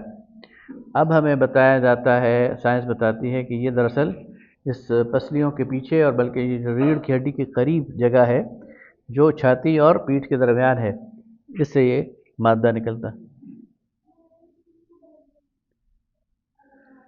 انہو علی رجعہ لقادر، وہ تمہارے واپس لوٹانے پر قادر ہے۔ یوم تبلی السرائر، جب کہ جو راز ہیں ان کو آشکار کر دیا جائے گا، اور پھر اس وقت انسان کے کیا کوئی اس کی مددگار کے لیے نہیں آئے گا۔ آگے سورہ الاعلیٰ ہے، سبح اسم ربک الاعلیٰ، تو اس میں بھی اللہ تعالیٰ کی پاکی کے حوالے سے بات کی گئی ہے، اور فرمایا سنقرئک فلا تنسیٰ، ہم آپ کو قرآن پڑھا دیں گے تو پھر آپ نہیں بھولیں گے۔ یہ ابتدائی دور کی صورتیں ہیں جب رسول اللہ علیہ وسلم کو یہ خدشہ تھا کہ قرآن میں بھول نہ جاؤں۔ آگے فرمایا کہ وَنُيَسِّرُكَ لِلْيُسْرَىٰ، یہ جو نیکی کا راستہ ہے یہ آپ کے لیے اللہ تعالیٰ آسان کر دے گا۔ آگے فرمایا قد افلح من تزکیٰ، وہ کامیاب ہوا جس نے تزکیہ کیا، سنوارا، صاف کیا اور اپنے رب کے نام کو یاد کیا، نماز پڑھی۔ لیکن تمہارا مسئلہ یہ ہے کہ تم آخرت کو ترجیح دیتے ہو اور تم دنیا کو ترجیح دیتے ہو، حالانکہ آخرت بہتر بھی ہے اور باقی رہنے والی بھی ہے۔ اور یہ وہ پیغام ہے جو پہلے صحیفوں میں بھی موجود تھا، ابراہیم و موسیٰ کے صحیفوں میں۔ آگے سورہ الغاشیہ ہے، اس میں بھی دو کرداروں کا بیان ہے۔ پہلا وہ کردار جو دنیا میں تھکتا رہا، ہارتا، کوشش کرتا رہا کفر کے راستے میں، تو قیامت کے دن اس کا چہرہ تھکا ہوا ہوگا اور آگ کی طرف وہ لے کے جایا جائے گا، اور اسے جو کھولتے ہوئے پانی کے چشمے سے پانی پلایا جائے گا، اور ایسا کھانا کھلایا جائے گا جو کہ نہ اس کے جسم کو موٹا کرے گا اور نہ اس کی بھوک کو مٹائے گا۔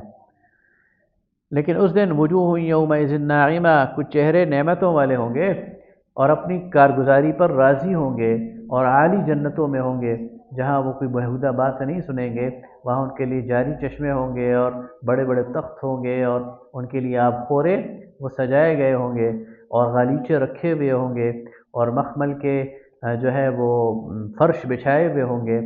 اور پھر فرمایا فلا ينظرون الى الابل كيف خلقت، کیا یہ دیکھتے نہیں کہ ہم نے کیسے بنایا اس کو، اونٹ کو۔ یہ جو اونٹ ہے نا جی، یہ اللہ تعالیٰ کی تخلیق کا معجزہ ہے، اور اس کو اللہ تعالیٰ نے ایسا بنایا ہے کہ یہ صحرا کے لیے ہی بنا ہے۔ یعنی اونٹ کی آنکھ کو اگر آپ اس کا ڈائسیکٹ کریں اور اس کی انالیسس کریں تو عام جانداروں کی یا انسانوں کی یا جتنی بھی جاندار ہیں، آنکھ ہے اور اس کے اوپر یہ اس کی ہوتی ہے، یہ پلکیں ہیں اور پردہ سا ہے، لیکن اونٹ کی آنکھ پر ایک ٹرانسپیرنٹ جھلی بھی ہوتی ہے۔ تو وہ ٹرانسپیرنٹ جھلی جب وہ نیچے کر لیتا ہے تو اسے نظر تو سب آتا ہے، لیکن باہر کی جو گرد ہے وہ اس کی آنکھ کو نہیں ڈسٹرب کرتی، اس لیے کہ صحرا میں اس کا۔ اس طرح جو اونٹ کا معدہ ہے یہ عام جانوروں کے معدے سے مختلف ہے۔ عام جانوروں کا جو معدہ ہوتا ہے وہ عام اس کی جو وہ ہوتی ہے، جو جھلی ہوتی ہے، کھال ہوتی ہے، وہ الگ ہوتی ہے، لیکن اونٹ کی جو معدے کی جو کھال ہے نا، یہ اسفنج ہے، یہ پانی کو جذب کر لیتی۔ اسفنج کو دیکھیں نا آپ نے، آپ پانی میں بھگوئیں تو وہ اپنے اندر پانی جذب کر لیتی، اسی طرح وہ بھی پانی کو سٹور کر لیتی ہے، اور یہ 2 ہفتے 3 ہفتے کا پانی ایک اس میں سٹور کر لیتا ہے۔ ویسے کوئی جانور پانی پیے نا، آدھے گھنٹے میں وانتوں کے ذریعے جسم سے نکل جاتا ہے، جو سٹور ہونا ہوتا ہے سٹور ہو جاتا ہے، باقی نکل جاتا ہے۔ اس کا پانی آنتوں میں نہیں جاتا، معدے میں موجود رہتا ہے، اسفنج میں، اور ہلکا ہلکا اس سے رستا ہوا جسم کی ضرورت کے مطابق یہ ہوتا ہے۔ تو اللہ تعالیٰ فرماتا ہے کیا تم اونٹ کو نہیں دیکھتے کہ کیسے یہ بنا؟ وَإِلَى السَّمَاءِ كَيْفَ رُفِعَتْ، اور آسمان کو کہ کیسے بلند کیا گیا، وَإِلَى الْجِبَالِ كَيْفَ نُصِبَتْ، اور پہاڑوں کو کیسے ان کو نصب کیا گیا، اور زمین کو کیسے بچھایا گیا، اور آپ تو بس ان کو نصیحت کیجئے، آپ نصیحت کرنے والے ہیں، آپ ان پر نگہبان اور داروغہ اور تھانے دار نہیں ہیں۔ تو جس نے منہ موڑا اور کفر کیا، فَيُعَذِّبُهُ اللَّهُ الْعَذَابَ الْأَكْبَرَ، اللہ تعالیٰ اسے عذاب دے دے گا۔ ان الینا ایابہم، انہوں نے ہماری طرف آنا ہے، ثم ان علینا حسابہم، اور پھر ہمارے پاس ان کا حساب ہونا ہے۔ آگے سورہ الفجر ہے۔ سورہ الفجر میں قسمیں کھائی گئی ہیں، ایک تو فجر کے وقت کی، جب دن اور رات الگ ہو رہے ہوتے ہیں، وَلَيَالٍ عَشْرٍ، اور 10 راتوں کی۔ 10 راتیں کون سی ہیں؟ کچھ کہتے ہیں کہ یہ محرم کی 10 راتیں ہیں، کچھ کہتے ہیں کہ یہ رمضان کی 10 راتیں ہیں، اگر خاص راتیں ہیں تو پھر رمضان کے آخری عشرے کی 10 راتیں، اور ورنہ ہر مہینے کے جو پہلی 10، دوسری 10 اور تیسری 10 راتوں میں چاند کی جو کیفیت ہے اس کی طرف اس کا اشارہ ہے۔ وَالشَّفْعِ وَالْوَتْرِ، اور جفت کی اور طاق کی۔ جفت کہتے ہیں وہ عدد جو برابر برابر تقسیم ہو جائے، طاق جو برابر تقسیم نہ ہو۔ تو اس کی بہت ساری تفسیریں کی گئی، لیکن وہ نمازیں جو جفت اور طاق ہیں، مغرب وہ طاق ہے، ظہر، عصر، عشاء اور فجر یہ جفت ہیں، تو اس سے یہ مراد بھی ہو سکتی ہے۔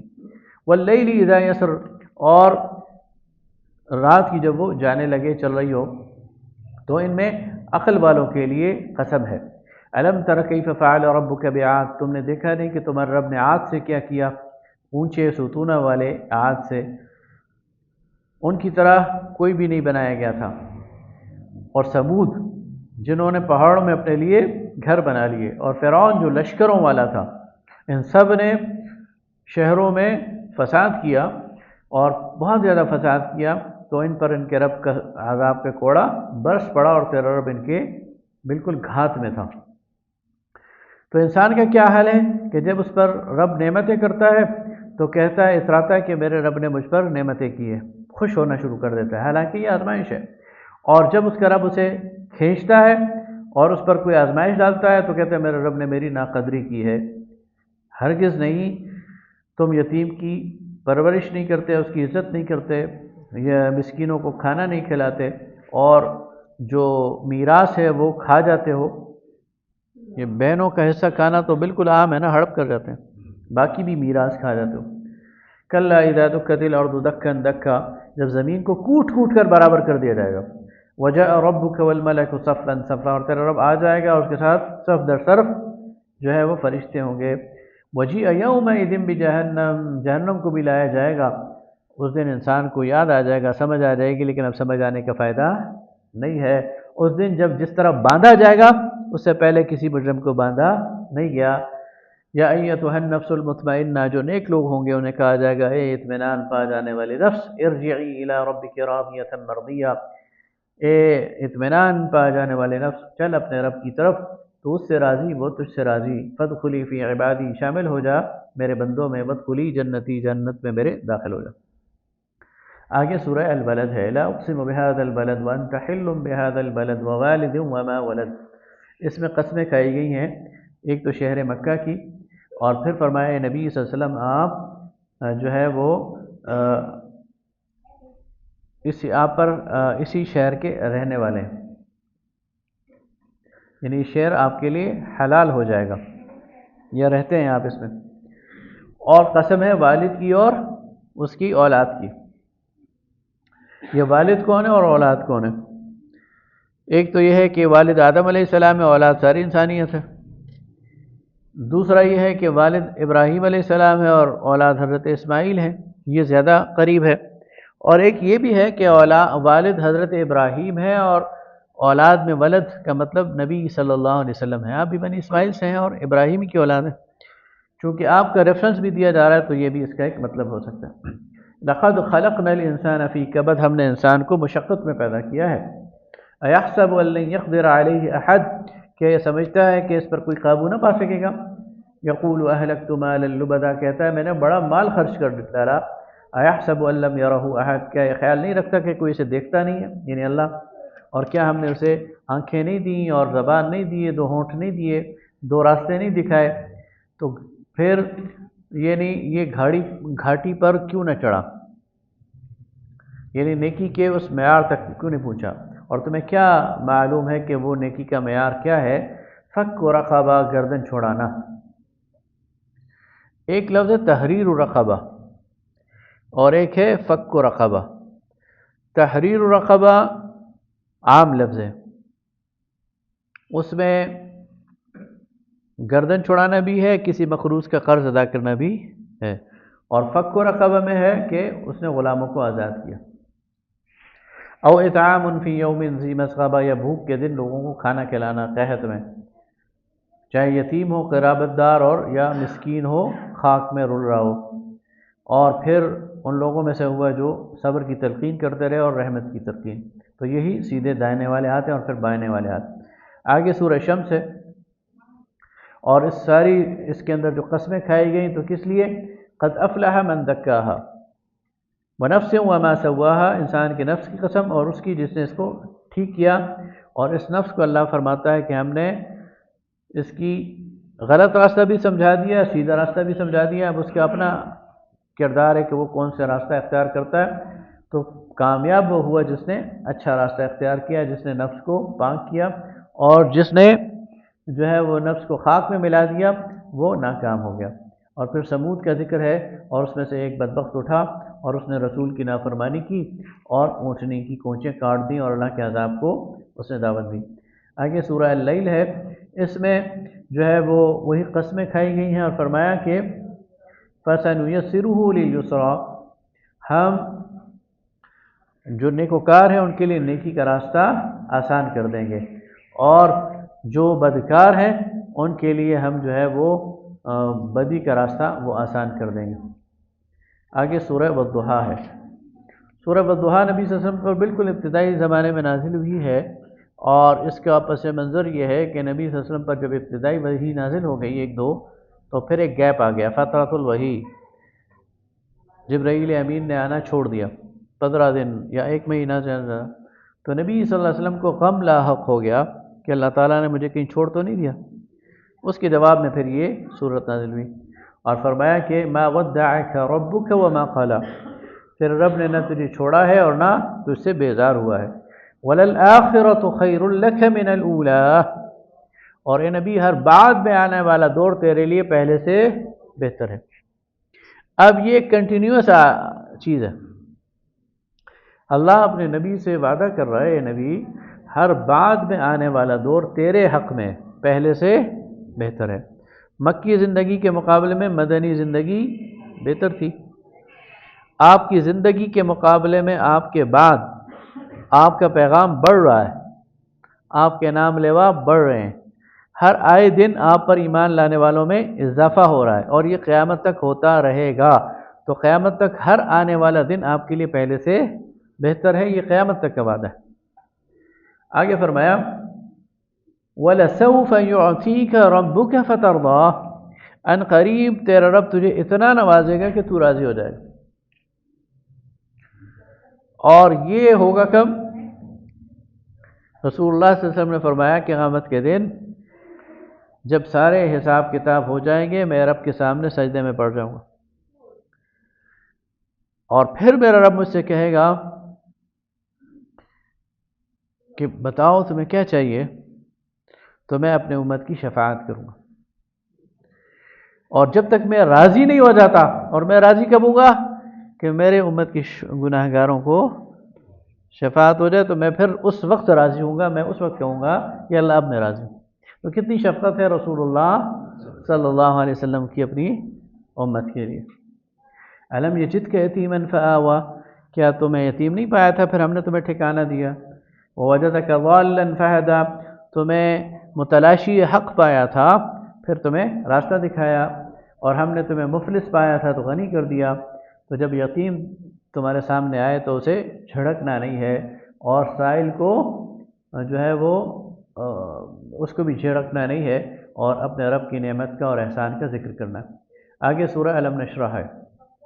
نبی صلی اللہ علیہ وسلم پر جب نبوت کی ذمہ داریاں ڈالی گئیں تو ظاہر سورہ مزمل میں ہے کہ ہم تم پر عن قریب بہت بھاری بوجھ ڈالنے والے ہیں، تو اس کی وجہ سے نبی صلی اللہ علیہ وسلم کو یہ چیزیں مشکل لگ رہی تھیں، تو پھر یہ صورت نازل کی اللہ تعالیٰ نے۔ اب آپ دیکھیے کہ حضرت موسیٰ علیہ السلام پر جب نبوت ڈالی گئی تو انہوں نے دو دعائیں کی. ایک دعا کی کہ اللہ یہ میرے اکیلے کے بس میں نہیں ہے، تو میرے بھائی ہارون کو میرا وزیر بنا دے، ان کو بھی نبوت دے دے. اللہ نے کہا ٹھیک ہے. اور دوسری دعا کی رب اشرح لی صدری ویسر لی امری، اے اللہ میرے سینے کو کھول دے اور میرا کام میرے لیے آسان کر دے. تو جب نبی صلی اللہ علیہ وسلم پر یہ ذمہ داری ڈالی گئی تو نبی صلی اللہ علیہ وسلم نے دعا نہیں کی، آپ کی دعا سے پہلے ہی اللہ تعالیٰ نے آپ کو یہ چیزیں دے دی. ایک تو یہ کہ آپ کا بوجھ ہلکا کر دیا، وہ جو کئی آدمیوں کا کئی نبیوں کا اکٹھا کام تھا آپ اکیلے اٹھا رہے ہیں، لیکن اللہ نے کہا تمہارا بوجھ ہلکا ہے. اور دوسری بات کہ الم نشرح لک صدرک، ہم نے تمہارا سینہ کھول دیا. سینہ کھولنے کے دو مطلب ہیں. ایک مطلب یہ ہے کہ ہم نے تمہیں اس دعوت پر مطمئن کر دیا ہے، اب اس کے حوالے سے تمہارے دل میں کوئی یعنی شک اور شبہ وہ نہیں آئے گا، شرح صدر جسے ہم کہتے ہیں. اور دوسری بات یہ ہے کہ تمہارے اندر وہ ہمت اور طاقت پیدا کر دی ہے کہ تم بڑی سے بڑی آزمائش کا مقابلہ ہمت سے کرو گے، تم گھبراؤ گے نہیں. وَوَضَعْنَا عَنْكَ وِزْرَكَ، اور ہم نے تمہاری بوجھ کو ہلکا کر دیا ہے، الَّذِي أَنقَضَ ظَهْرَكَ، جو تمہاری کمر توڑے جا رہا تھا، یعنی نبوت کی ذمہ داری. وَرَفَعْنَا لَكَ ذِكْرَكَ، اور ہم نے تیرا ذکر بلند کر دیا. اب حضرت ابراہیم علیہ السلام نے دعا کی، سورہ مریم میں آئی وَاجْعَلْ لِي لِسَانَ صِدْقٍ فِي الْآخِرِينَ، اے اللہ بعد والوں میں میرا اچھا تذکرہ اور چرچا کرنا. ابراہیم علیہ السلام نے دعا کی، اللہ نے قبول کر لی. نبی صلی اللہ علیہ وسلم نے دعا نہیں کی، اللہ نے خود سے انعام دے دیا، وَرَفَعْنَا لَكَ ذِكْرَكَ، اے اللہ یعنی ہم نے تمہارا ذکر بلند کر دیا. اب دیکھیں کیسے بلند کیا کہ جہاں اللہ کا نام لیا جائے گا وہاں اللہ کے رسول کا نام لیا جائے گا. اذان بھی دیکھ لیں، اور اذان کو اگر آپ دیکھیں انڈونیشیا مشرق بعید ہے، وہاں سے اذان شروع ہوتی ہے اور مراکش مغرب ہے، بلکہ اقصی مغرب ہے، وہاں تک پہنچتے پہنچتے یہ 24 گھنٹے کا جو ہمارا دائرہ ہے یہ مکمل ہو جاتا ہے. اور اس طرح یعنی جب انڈونیشیا میں فجر کی اذان شروع ہوتی ہے نا، تو مراکش میں مغرب اور عشاء کی اذانیں ہو رہی ہوتی ہیں، اور اس پورے علاقے میں ہر وقت کسی نہ کسی نماز کی اذان ہو رہی ہوتی ہے. یعنی دنیا کا کوئی کونا ایسا نہیں ہے کہ جس میں کسی نہ کسی وقت کسی نہ کسی نماز کی اذان نہ ہو رہی. تو یہ اللہ تعالیٰ نے وَرَفَعْنَا لَكَ ذِكْرَكَ کی جو وعدہ ہے وہ پورا کر دی. آگے فرمایا کہ مشکل کے ساتھ آسانی ہے، اور مشکل کے ساتھ تو یقیناً آسانی ہے. تو جب تم فارغ ہو جاؤ تو پھر اپنے رب کی طرف متوجہ ہو جایا کرو. آگے سورہ والتین ہے، فرمایا والتین والزیتون وطور سینین وہذا البلد الامین. پرانے دور میں بھی اور آج بھی بعض علاقوں کے نام اس کی پیداوار کے حوالے سے ہوتے تھے، جہاں جو پیداوار ہوتی تھی نا وہ نام اس کو دے دیا جاتا تھا. تو تین اور زیتون یہ شام کے علاقوں کی، فلسطین کے علاقوں کی پیداوار ہے. خصوصاً حضرت مسیح علیہ السلام جہاں پر رہے اس علاقے میں انجیر اور زیتون کثرت سے ہوتا تھا، تو یہ ان علاقوں کی قسم کہی گئی، یعنی حضرت مسیح کے پیدائشی علاقے کی. طور سینین مصر، جہاں حضرت موسیٰ کو نبوت ملی. تو حضرت اشارہ کس کی طرف ہے؟ حضرت مسیح عیسیٰ ابن مریم کی طرف اور حضرت موسیٰ کی طرف. وَهَذَا الْبَلَدِ الْأَمِينَ، یہ کس کی طرف اشارہ ہے؟ نبی صلی اللہ علیہ وسلم کی طرف. تو تین شہروں یا تین جگہوں کو ان کے انبیاء کی وجہ سے اللہ تعالیٰ نے محترم قرار دیا. لَقَدْ خَلَقْنَا الْإِنسَانَ فِي أَحْسَنِ تَقْوِيمٍ، انسان کو ہم نے بہترین صورت میں پیدا کیا. ثُمَّ رَدَدْنَاهُ أَسْفَلَ سَافِلِينَ، پھر اسے گرا دیا نیچے سے نیچے جگہ پر. اس سے کون بچے گا؟ جو ایمان لائے، جو عمل صالح کرے، ان کے لیے بے شمار نہ ختم ہونے والا اجر ہے.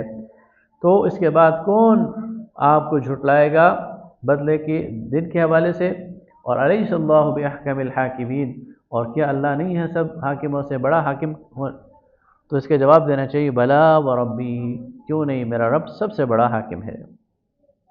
آگے سورہ العلق ہے. سورہ العلق جو ہے اس کی جو پہلی 5 آیات ہیں یہ نبی صلی اللہ علیہ وسلم پر پہلی وحی کی صورت میں نازل ہوئی تھی. حضرت عائشہ صدیقہ رضی اللہ تعالی عنہ کی روایت کے مطابق اور وہ واقعہ مشہور ہے، اس کا میں اشارہ کر دیتا ہوں کہ جبرائیل امین غار حرا میں تشریف لائے تھے، رمضان کی آخری عشرے کی کوئی تاک رات تھی جس میں نبی صلی اللہ علیہ وسلم کے ساتھ ان کی ملاقات ہوئی اور یہ 5 آیتیں اس میں ملی۔ اس کے بعد جو دوسرا اس کا حصہ ہے یہ مکی ہے، لیکن یہ اس سے الگ ہے۔ یہ جب نبی صلی اللہ علیہ وسلم بیت اللہ میں نماز پڑھ رہے تھے اور ابو جہل کا آپ سے ٹاکرا ہوا اور ابو جہل نے آپ کو ڈانٹا یا جھڑکا یا آپ سے لڑائی کی اور آپ کو نماز سے روکا، تو اس میں اس کی طرف جو ہے وہ اس کو زجر کیا گیا ہے اور اس کو ڈانٹا گیا ہے۔ ارأیت الذی ینہا، تم نے دیکھا نہیں اس بندے کو جو منع کرتا ہے، عبدا اذا صلی، ایک بندے کو جب وہ نماز پڑھ رہا ہے، تو اس کی طرف پھر اشارہ ہے۔ اور پھر اسے کہا گیا کہ اللہ تعالیٰ کے جو ہرکارے ہیں وہ بڑے سخت ہیں، وہ مجرموں کو پیشانی کے بال سے پکڑ لیتے ہیں، اس لیے اللہ سے ڈرو۔ آگے سورہ القدر ہے، اقرأ بسم ربک الذی خلق، یہ پہلی وحی ہے اور قرآن کے نزول کی ابتدا کی صورت اس کے ساتھ جوڑ دی گئی ہے۔ یہ قرآن نازل کب ہوا؟ انا انزلناہ فی لیلۃ القدر، ہم نے اسے قدر والی رات میں، عزت والی رات میں نازل کیا۔ وما ادراک ما لیلۃ القدر، اور تمہیں کیا معلوم کہ وہ لیلۃ القدر کیا ہے؟ لیلۃ القدر خیر من الف شہر، وہ 1000 مہینوں سے بہتر ہے۔ اس کے اندر جو خیر ہے، اس کے اندر جو بھلائی ہے اس ایک رات میں، وہ 83 سال 4 مہینے کے خیر سے بہتر ہے۔ تنزل الملائکۃ والروح فیہا باذن ربہم من کل امر، اس میں روح الامین اور فرشتے اترتے ہیں اللہ تعالیٰ کے احکامات لے کر، سلام، سلامتی ہے، ہی حتی مطلع الفجر، طلوع فجر تک۔ روایات میں آتا ہے کہ جو ہی لیلۃ القدر کی مغرب ہوتی ہے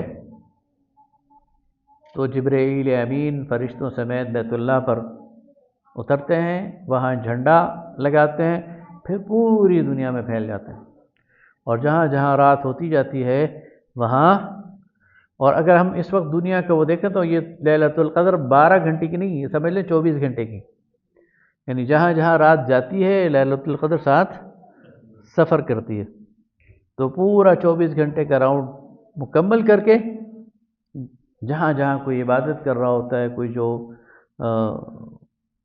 رب کے ساتھ قرآن پڑھ رہا ہوتا ہے، ذکر کر رہا ہوتا ہے، اعتکاف کر رہا ہوتا ہے، ان سب کے لیے جو ہے وہ اس میں اللہ تعالیٰ حصہ رکھ دیتا ہے۔ اللہ تعالیٰ ہمیں بھی یہ نصیب کرے۔ یہ رمضان کی آخری راتوں میں سے ہے، تاک راتوں میں سے ہے، اور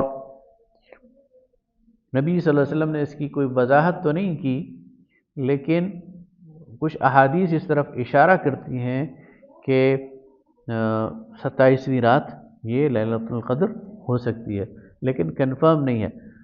ایک اور صحابی ہیں، غالباً ابی بن کعب ہیں یا کون ہیں، وہ فرماتے ہیں کہ نبی صلی اللہ علیہ وسلم نے اس کی ایک نشانی بتائی، اور وہ نشانی یہ ہے کہ لیلۃ القدر کے بعد جو صبح ہوتی ہے اس دن جو سورج نکلتا ہے تو نکلنے کے جب اس کو دیکھا جائے تو اس کی شعاعیں نہیں ہوتی، وہ قرص سا لگتا ہے، بالکل ایک جس طرح چاند ہوتا ہے نا اس طرح تھوڑی دیر کے لیے بالکل قرص سا لگتا ہے۔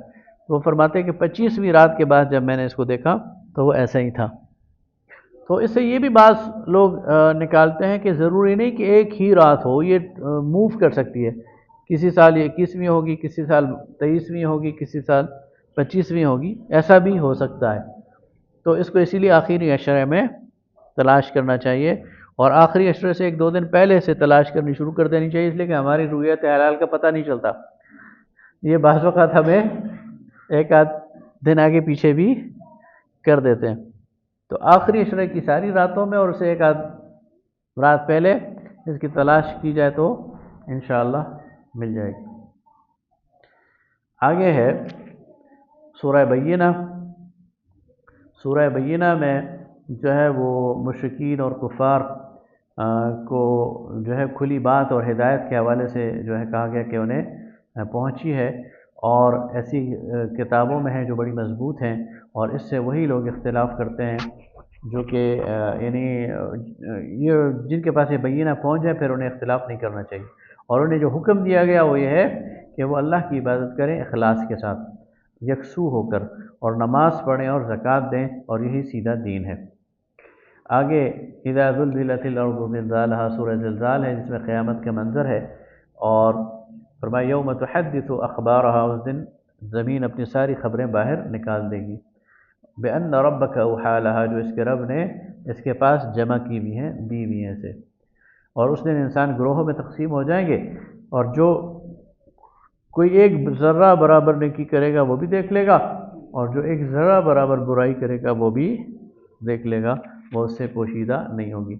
آگے سورہ العادیات ہے، فرمایا کہ یہ جنگی گھوڑے ہیں جہاد کے، ان کی قسم اللہ تعالیٰ کھاتا ہے، گھوڑوں کی قسمیں جب وہ کھانپ رہے ہوں، جب دوڑ رہا ہوتا ہے نا گھوڑا، تو اس کی جو سانس لینے کی آواز ہے اس کی قسم کھائی ہے اللہ نے، اور اس کے جو ٹانپ ہیں اس سے نکلنے والی چنگاریوں کی، اور صبح صبح اس کی جو چھاپا مارنے کی صلاحیت ہے، اور پھر گھس کر جو ہے وہ نقب لگانے کی، اور فرمایا کہ انسان اپنے رب کا ناشکرہ ہے اور وہ اس پر گواہ بھی ہے، اور وہ بہت زیادہ جو خیر ہے بھلائی ہے اس کا حریص ہے، اور کیا وہ یہ نہیں جانتا کہ قبروں سے اسے اکھیڑ دیا جائے گا، نکالا جائے گا، اور جو کچھ سینوں کے اندر ہے وہ حاصل کر لیا جائے گا، اور بے شک ان کا رب ان پر باخبر ہے اس نے۔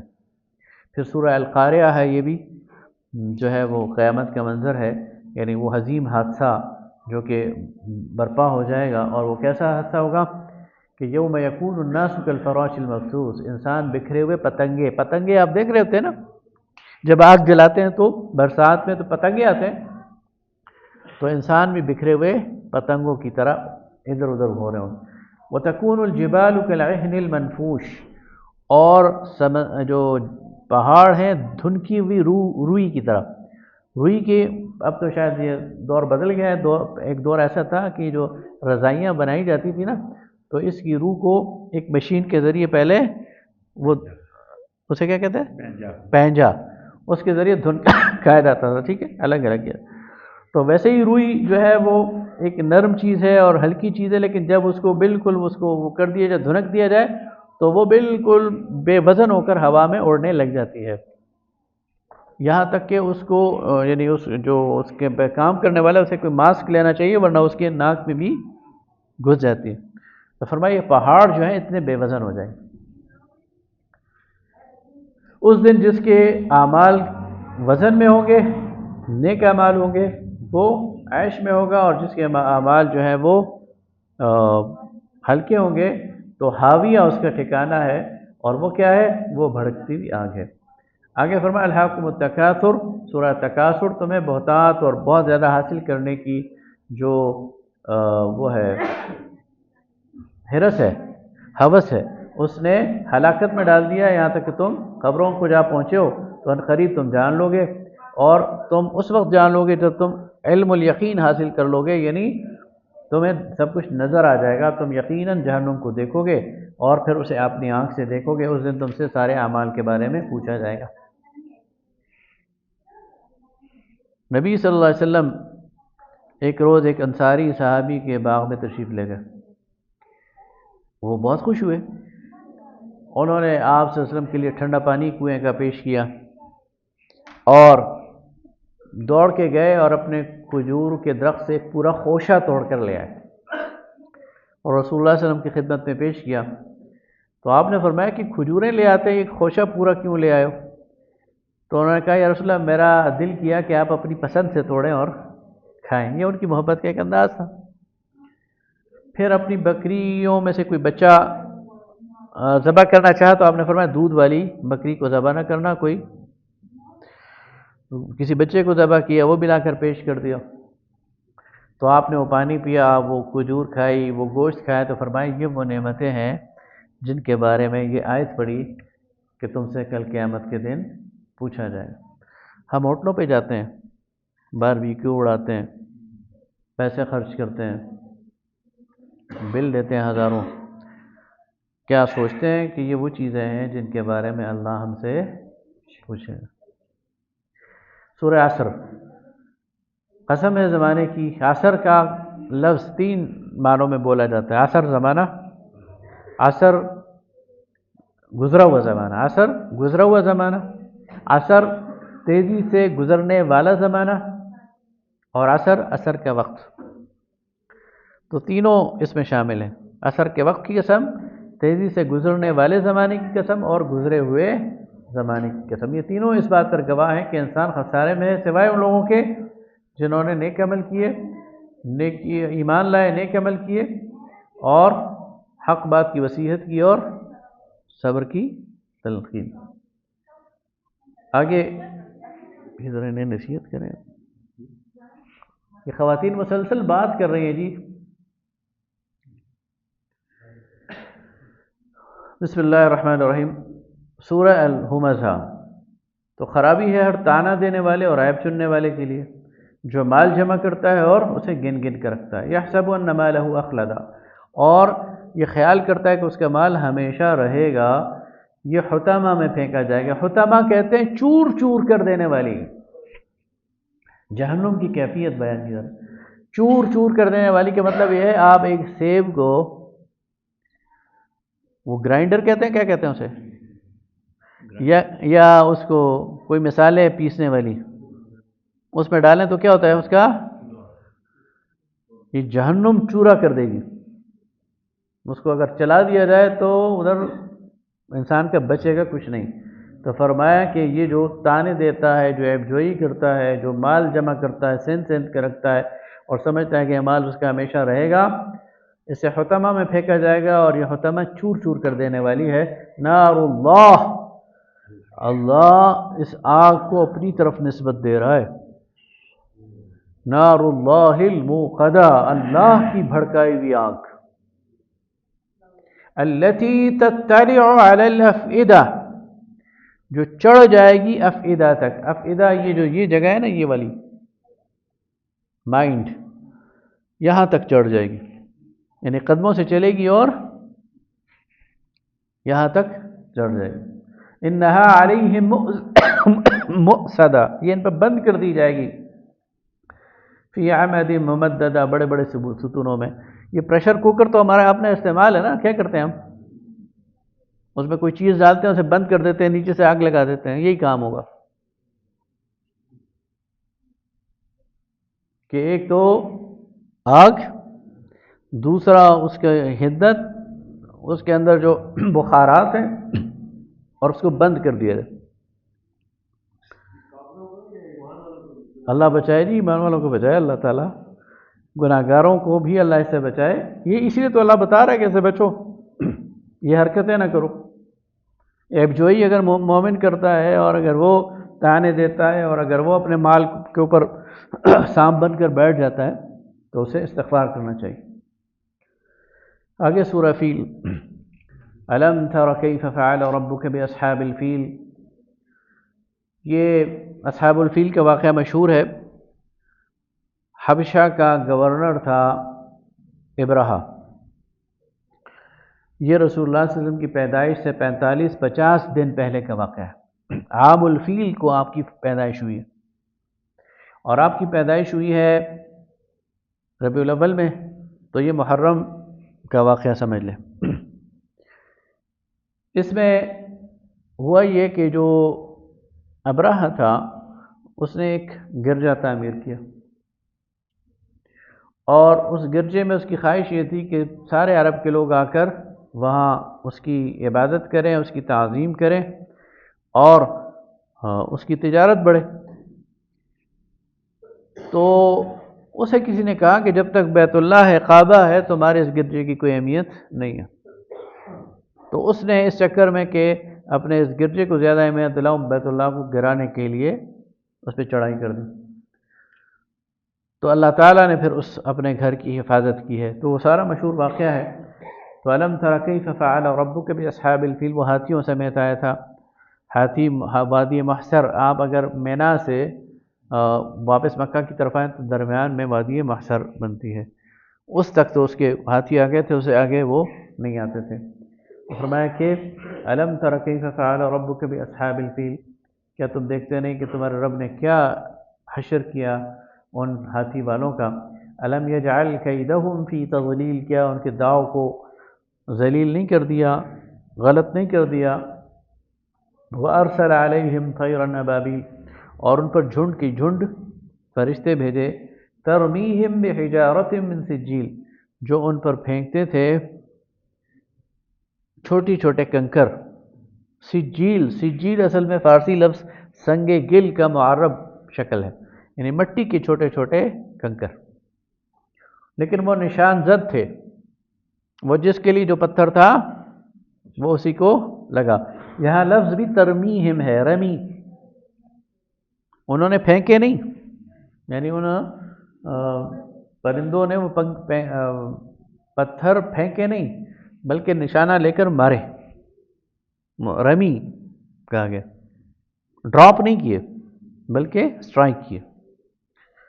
تو ہر پتھر، ہر مجرم کے لیے ایک پتھر وہ نشان زد تھا کہ یہ اسی کو لگنا ہے، اسی کی کھوپڑی کو لگنا ہے. اور وہ جب لگے پتھر تو ان کا جسم جو ہے وہ گل گیا، اور اسی طرح لاشیں جو ہے وہ اس میں پڑی رہ گئیں. اور پھر وہ فَجَعَلَهُمْ كَعَصْفٍ مَأْكُولٍ، تو انہیں ایسا کر دیا جیسے کھایا ہوا بھس.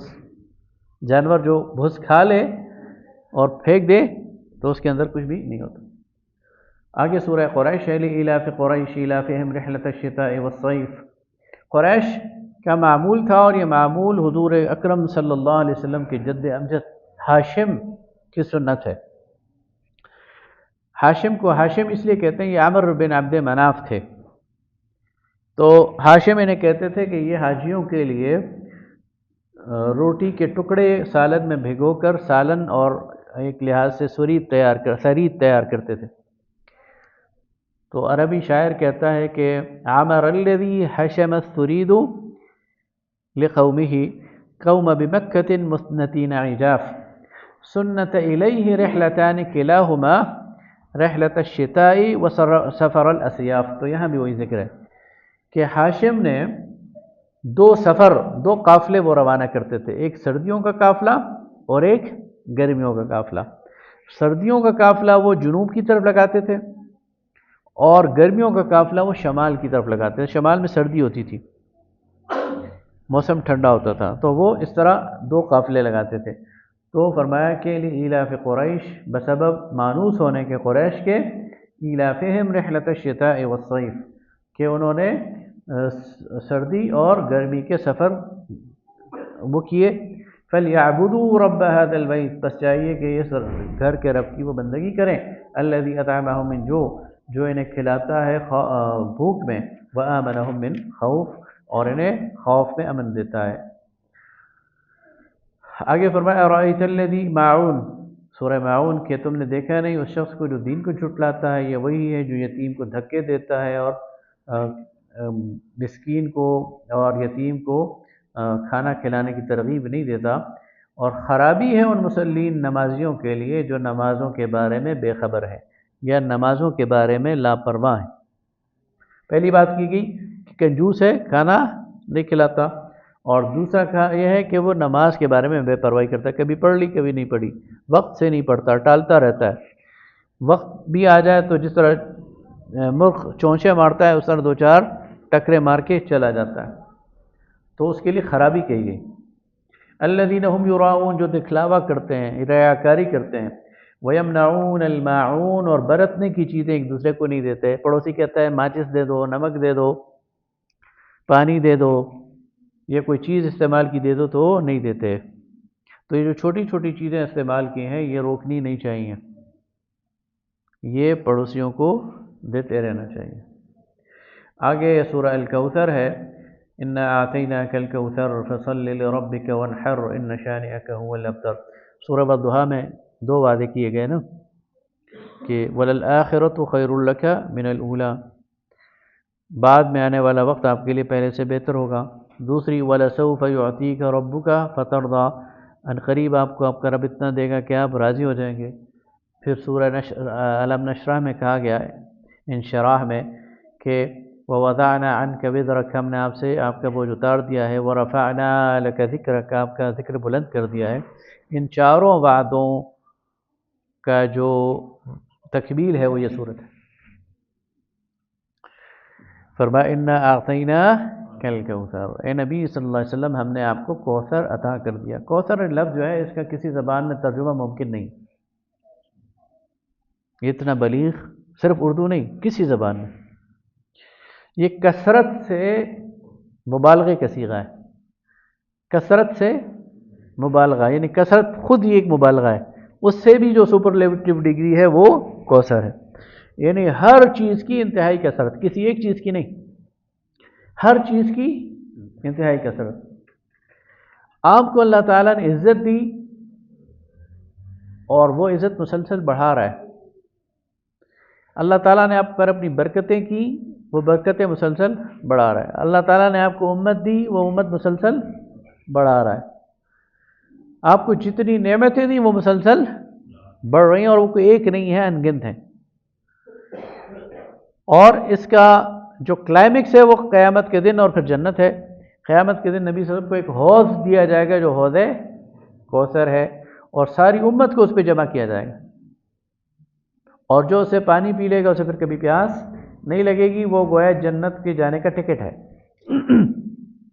جس کو وہ پانی مل گیا وہ گویا جنت میں، اب ویٹ تو کر رہا ہے فلائٹ کا، لیکن وہ بورڈ ہوگا، وہ جائے گا، اور وہ حوض جنت کی نہروں سے ان کا پانی اس میں ڈالا جائے گا، تو وہ گویا ان کا سورس جو ہے وہ جنت ہے، اور جنت میں نبی صلی اللہ علیہ وسلم کو وہ معراج کے وقت میں دکھائی بھی گئی وہ حوض کوثر، تو یہ اس کا کلائمیکس ہے۔ نبی صلی اللہ علیہ وسلم کو جو اللہ تعالیٰ نے رحمتیں اور برکتیں دی ہیں، اب اس کی ایک آپ اس کو دیکھ لینا کہ نبی صلی اللہ علیہ وسلم پر جو درود پڑھا جاتا ہے وہ اس کا ایک اظہار ہے کہ دنیا میں اس وقت 2-2.5 ارب مسلمان ہیں، تو وہ کبھی کبھی درود پڑھتے ہوں گے، اور بعض لوگوں تو وظیفہ، اور ایسے کروڑوں لوگ ہوں گے، اور وہ مسلسل نبی صلی اللہ علیہ وسلم تک پہنچ رہا ہے، تو یہ ایک اظہار ہے۔ یہ صورت نازل کیوں ہوئی؟ ایک تو ان چاروں وعدوں کی تکمیل، دوسرا کفار یہ کہتے تھے کہ نبی صلی اللہ علیہ وسلم کی نرینہ اولاد نہیں ہے، تو بس یہ جائیں گے تو بس ختم، ان کا کون پوچھنے والا ہے، ان کا کون نام لینے والا ہے؟ اللہ نے فرمایا ایسا نہیں ہے، میرے اس نبی کے نام لینے والے قیامت تک ہوں گے، تمہارا نام لینے والا کوئی نہیں ہوگا۔ تو فرمایا ان شانئک هو الابتر، تیرے دشمن ہی وہ دم کٹے ہیں، جڑ کٹے ہیں۔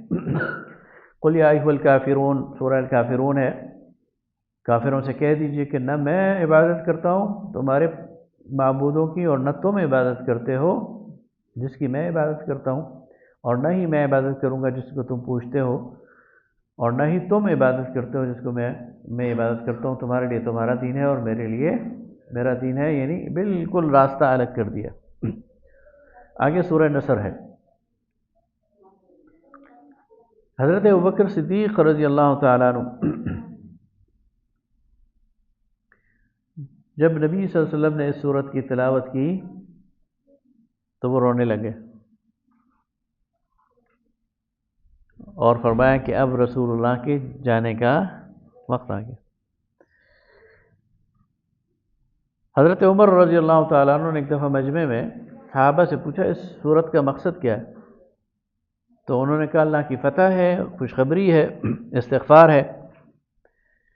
حضرت ابن عباس بیٹھے ہوئے تھے، یہ نوجوان لڑکے تھے، حضرت عمر انہیں بڑی اہمیت دیتے تھے، اور صحابہ اس پر شکایت بھی کرتے تھے کہ ہم شیوخ کے درمیان، ہم بڑوں کے درمیان آپ اس بچے کو بٹھاتے ہیں۔ ان سے پوچھا تمہارا کیا خیال ہے؟ انہوں نے کہا یہ مشن کی تکمیل ہے کہ رسول اللہ صلی اللہ علیہ وسلم کی مشن مکمل ہو گیا، اب اللہ کی طرف جانا ہے۔ تو حضرت عمر نے کہا دیکھو میں تمہیں نہیں کہتا تھا کہ اس کو اللہ نے جو فہم دیا ہے وہ آپ کو نہیں دیا۔ اذا جاء نصر اللہ والفتح، جب اللہ کی مدد آ جائے اور فتح ہو جائے، ورأیت الناس يدخلون فی دین اللہ افواجا، اور تم دیکھو کہ لوگ اللہ کے دین میں جوق در جوق داخل ہو رہے ہیں، فسبح بحمد ربک، تو اپنے رب کے حمد کے ساتھ تسبیح کرو، واستغفر، اور اس سے گناہوں کی بخشش چاہو، عاجزی انکساری، انہ کان توابا، تبت یدا ابی لہب وتب، ہاتھ ٹوٹ گئے ابی لہب کے، اور ما اغنى عنہ مالہ وما کسب، اس کے کام نہ آیا اس کا مال اور اس کا کمایا ہوا سب کچھ، سیصلی نارا ذات لہب، اسے کھینچا جائے گا، گھسیٹا جائے گا اس آگ کی طرف جو شعلوں والی ہے، ابی لہب اسے اس لیے کہا جاتا تھا کہ اس کے چہرے بڑا سرخ تھا، تو لوگ کہتے تھے اس کے چہرے سے شعلے نکلتے ہیں صحت کی وجہ سے، تو کہا کہ اسے آگ کے شعلوں میں جھلکایا جائے گا۔ اسے نبی صلی اللہ علیہ وسلم کو اس نے اور اس کی بیوی نے بہت تنگ کیا تھا۔ وامرأته، اور اس کی بیوی، حمالۃ الحطب، جو اپنے سر پر ایندھن لیے پھرتی ہے، اپنے جلانے کا سامان خود اس کے سر پر ہے، فی جیدہا حبل من مسد، اس کی گردن میں مونج کی رسی ہے، تو یہ ان کی اس کے لیے ہے۔ اور اس کا یہ یعنی نبی صلی اللہ علیہ وسلم کی زندگی میں، ابو لہب کی زندگی میں یہ بتا دیا گیا کہ ایمان نہیں لائے گا، اور اسی حال میں اس کی موت ہوگی۔ آگے سورہ الاخلاص ہے، آج یہیں پر ہم ختم کریں گے، اگلی دو صورتیں انشاءاللہ کل پڑھیں گے۔ نبی صلی اللہ علیہ وسلم نے فرمایا کہ یہ ثلث القرآن ہے، قرآن کا تیسرا حصہ ہے۔ قرآن میں تین ہی مضامین بیان ہوئے ہیں، توحید، رسالت، آخرت، تو یہ خالص توحید ہے، اور اللہ کا بہترین تعارف ہے۔ جو اللہ کو پہچاننا چاہے وہ اس صورت کو پڑھے، اور یہ صورت جو ہے اس کی اب بڑی فضیلت بھی ہے، اور اس سے محبت بھی ہونی چاہیے، اور اس کو پڑھنا بھی چاہیے۔ قل هو اللہ احد، کہہ دیجئے کہ وہ اللہ ایک ہے، وہ واحد ہے، لا شریک ہے۔ واحد نہیں کہا گیا، واحد کے بعد اثنان آتا ہے، تو وہ اکیلا ہے، ایک نہیں ہے بلکہ اکیلا۔ اس کے بعد دوسرے کی گنجائش، ایک کے بعد دو کی گنجائش ہوتی ہے، تین کی گنجائش ہوتی ہے، تو وہ ایک نہیں ہے بلکہ اکیلا ہے۔ اللہ الصمد، الصمد جو ہے یہ عربی زبان کا یہ لفظ قرآن میں اللہ کے لیے ایک ہی دفعہ استعمال ہوا ہے، یہ صفت الصمد ایک ہی دفعہ استعمال ہوئی، لیکن اس الصمد پر غور کریں نا تو اس کی تشریح وہ ایک محفل میں، ایک مجلس میں بیان نہیں ہو سکتی۔ میں آپ کو ریفرنس دوں گا، اگر آپ کو شوق ہو تو آپ تفہیم القرآن پڑھیں، مولانا مودودی نے 3-4 صفحے الصمد کی تشریح لکھی ہے۔ ایسی ذات جو ناقابل شکست ہو، جس کا مقابلہ نہ کیا جا سکے، جو مضبوط ہو، جو خود اپنی ذات میں قائم ہو، اور جس کا کوئی ہمسر نہ ہو، اور جو کسی کے محتاج نہ ہو، کسی کے سامنے جواب دہ نہ ہو، کوئی اس سے سوال نہ کر سکے، کوئی اس پر اعتراض نہ کر سکے، تو فرمایا اللہ الصمد، اللہ بے نیاز ہے، لم یلد ولم یولد، نہ کسی کو اس نے جنا اور نہ اسے کسی نے، نہ اس کا کوئی بیٹا ہے، نہ اس کا کوئی والد ہے، وَلَمْ يَكُنْ لَهُ كُفُوًا أَحَدٌ، اور کوئی اس کی ہمسری کا دعویٰ کرنے والا بھی نہیں۔ ایک روایات میں قصہ آتا ہے، پتہ نہیں اس کی استنادی حیثیت کیا ہے، کہ کسی نے پوچھا یہودیوں میں سے یا پتہ نہیں نصارہ میں سے کہ اللہ اگر ہر چیز پر قادر ہے تو کیا وہ اپنے جیسا کوئی اللہ بنا سکتا ہے؟ اب اگر کہیں کہ ہاں بنا سکتا ہے تو وہ تو شریک ہو جائے گا اللہ کا، اور اگر کہیں کہ نہیں بنا سکتا تو یہ اللہ کی قدرت پر اس کو کم کر رہے ہیں، تو لوگ اس میں پیچیدگی میں پڑ گئے، تو اس شخص کو لے گئے حضرت علی رضی اللہ تعالیٰ عنہ کے پاس، تو حضرت علی نے کہا ہاں بنا سکتا ہے، لیکن وہ اللہ نہیں ہوگا، وہ تو مخلوق ہوگا، جس کو اللہ نے بنایا وہ اللہ کے برابر تو نہیں ہوگا، تو اللہ بالکل بنا سکتا ہے لیکن وہ اللہ نہیں ہوگا، وہ مخلوق ہوگا، اس لیے کہ اللہ تو خود اللہ ہے اپنی ذات میں، اسے کسی نے بنایا نہیں ہے اور نہ اس کے کوئی اختتام ہے، تو یہ اس کی قدرت کا سوال نہیں ہے، وہ اپنی قدرت میں جو کچھ کرے گا، لیکن وہ جب کرے گا تو وہ تو مخلوق ہوگی، وہ کیسے اللہ کے برابر ہو سکتا ہے؟ تو یہ چیز ہے۔ وآخر دعوانا الحمدللہ رب العالمین۔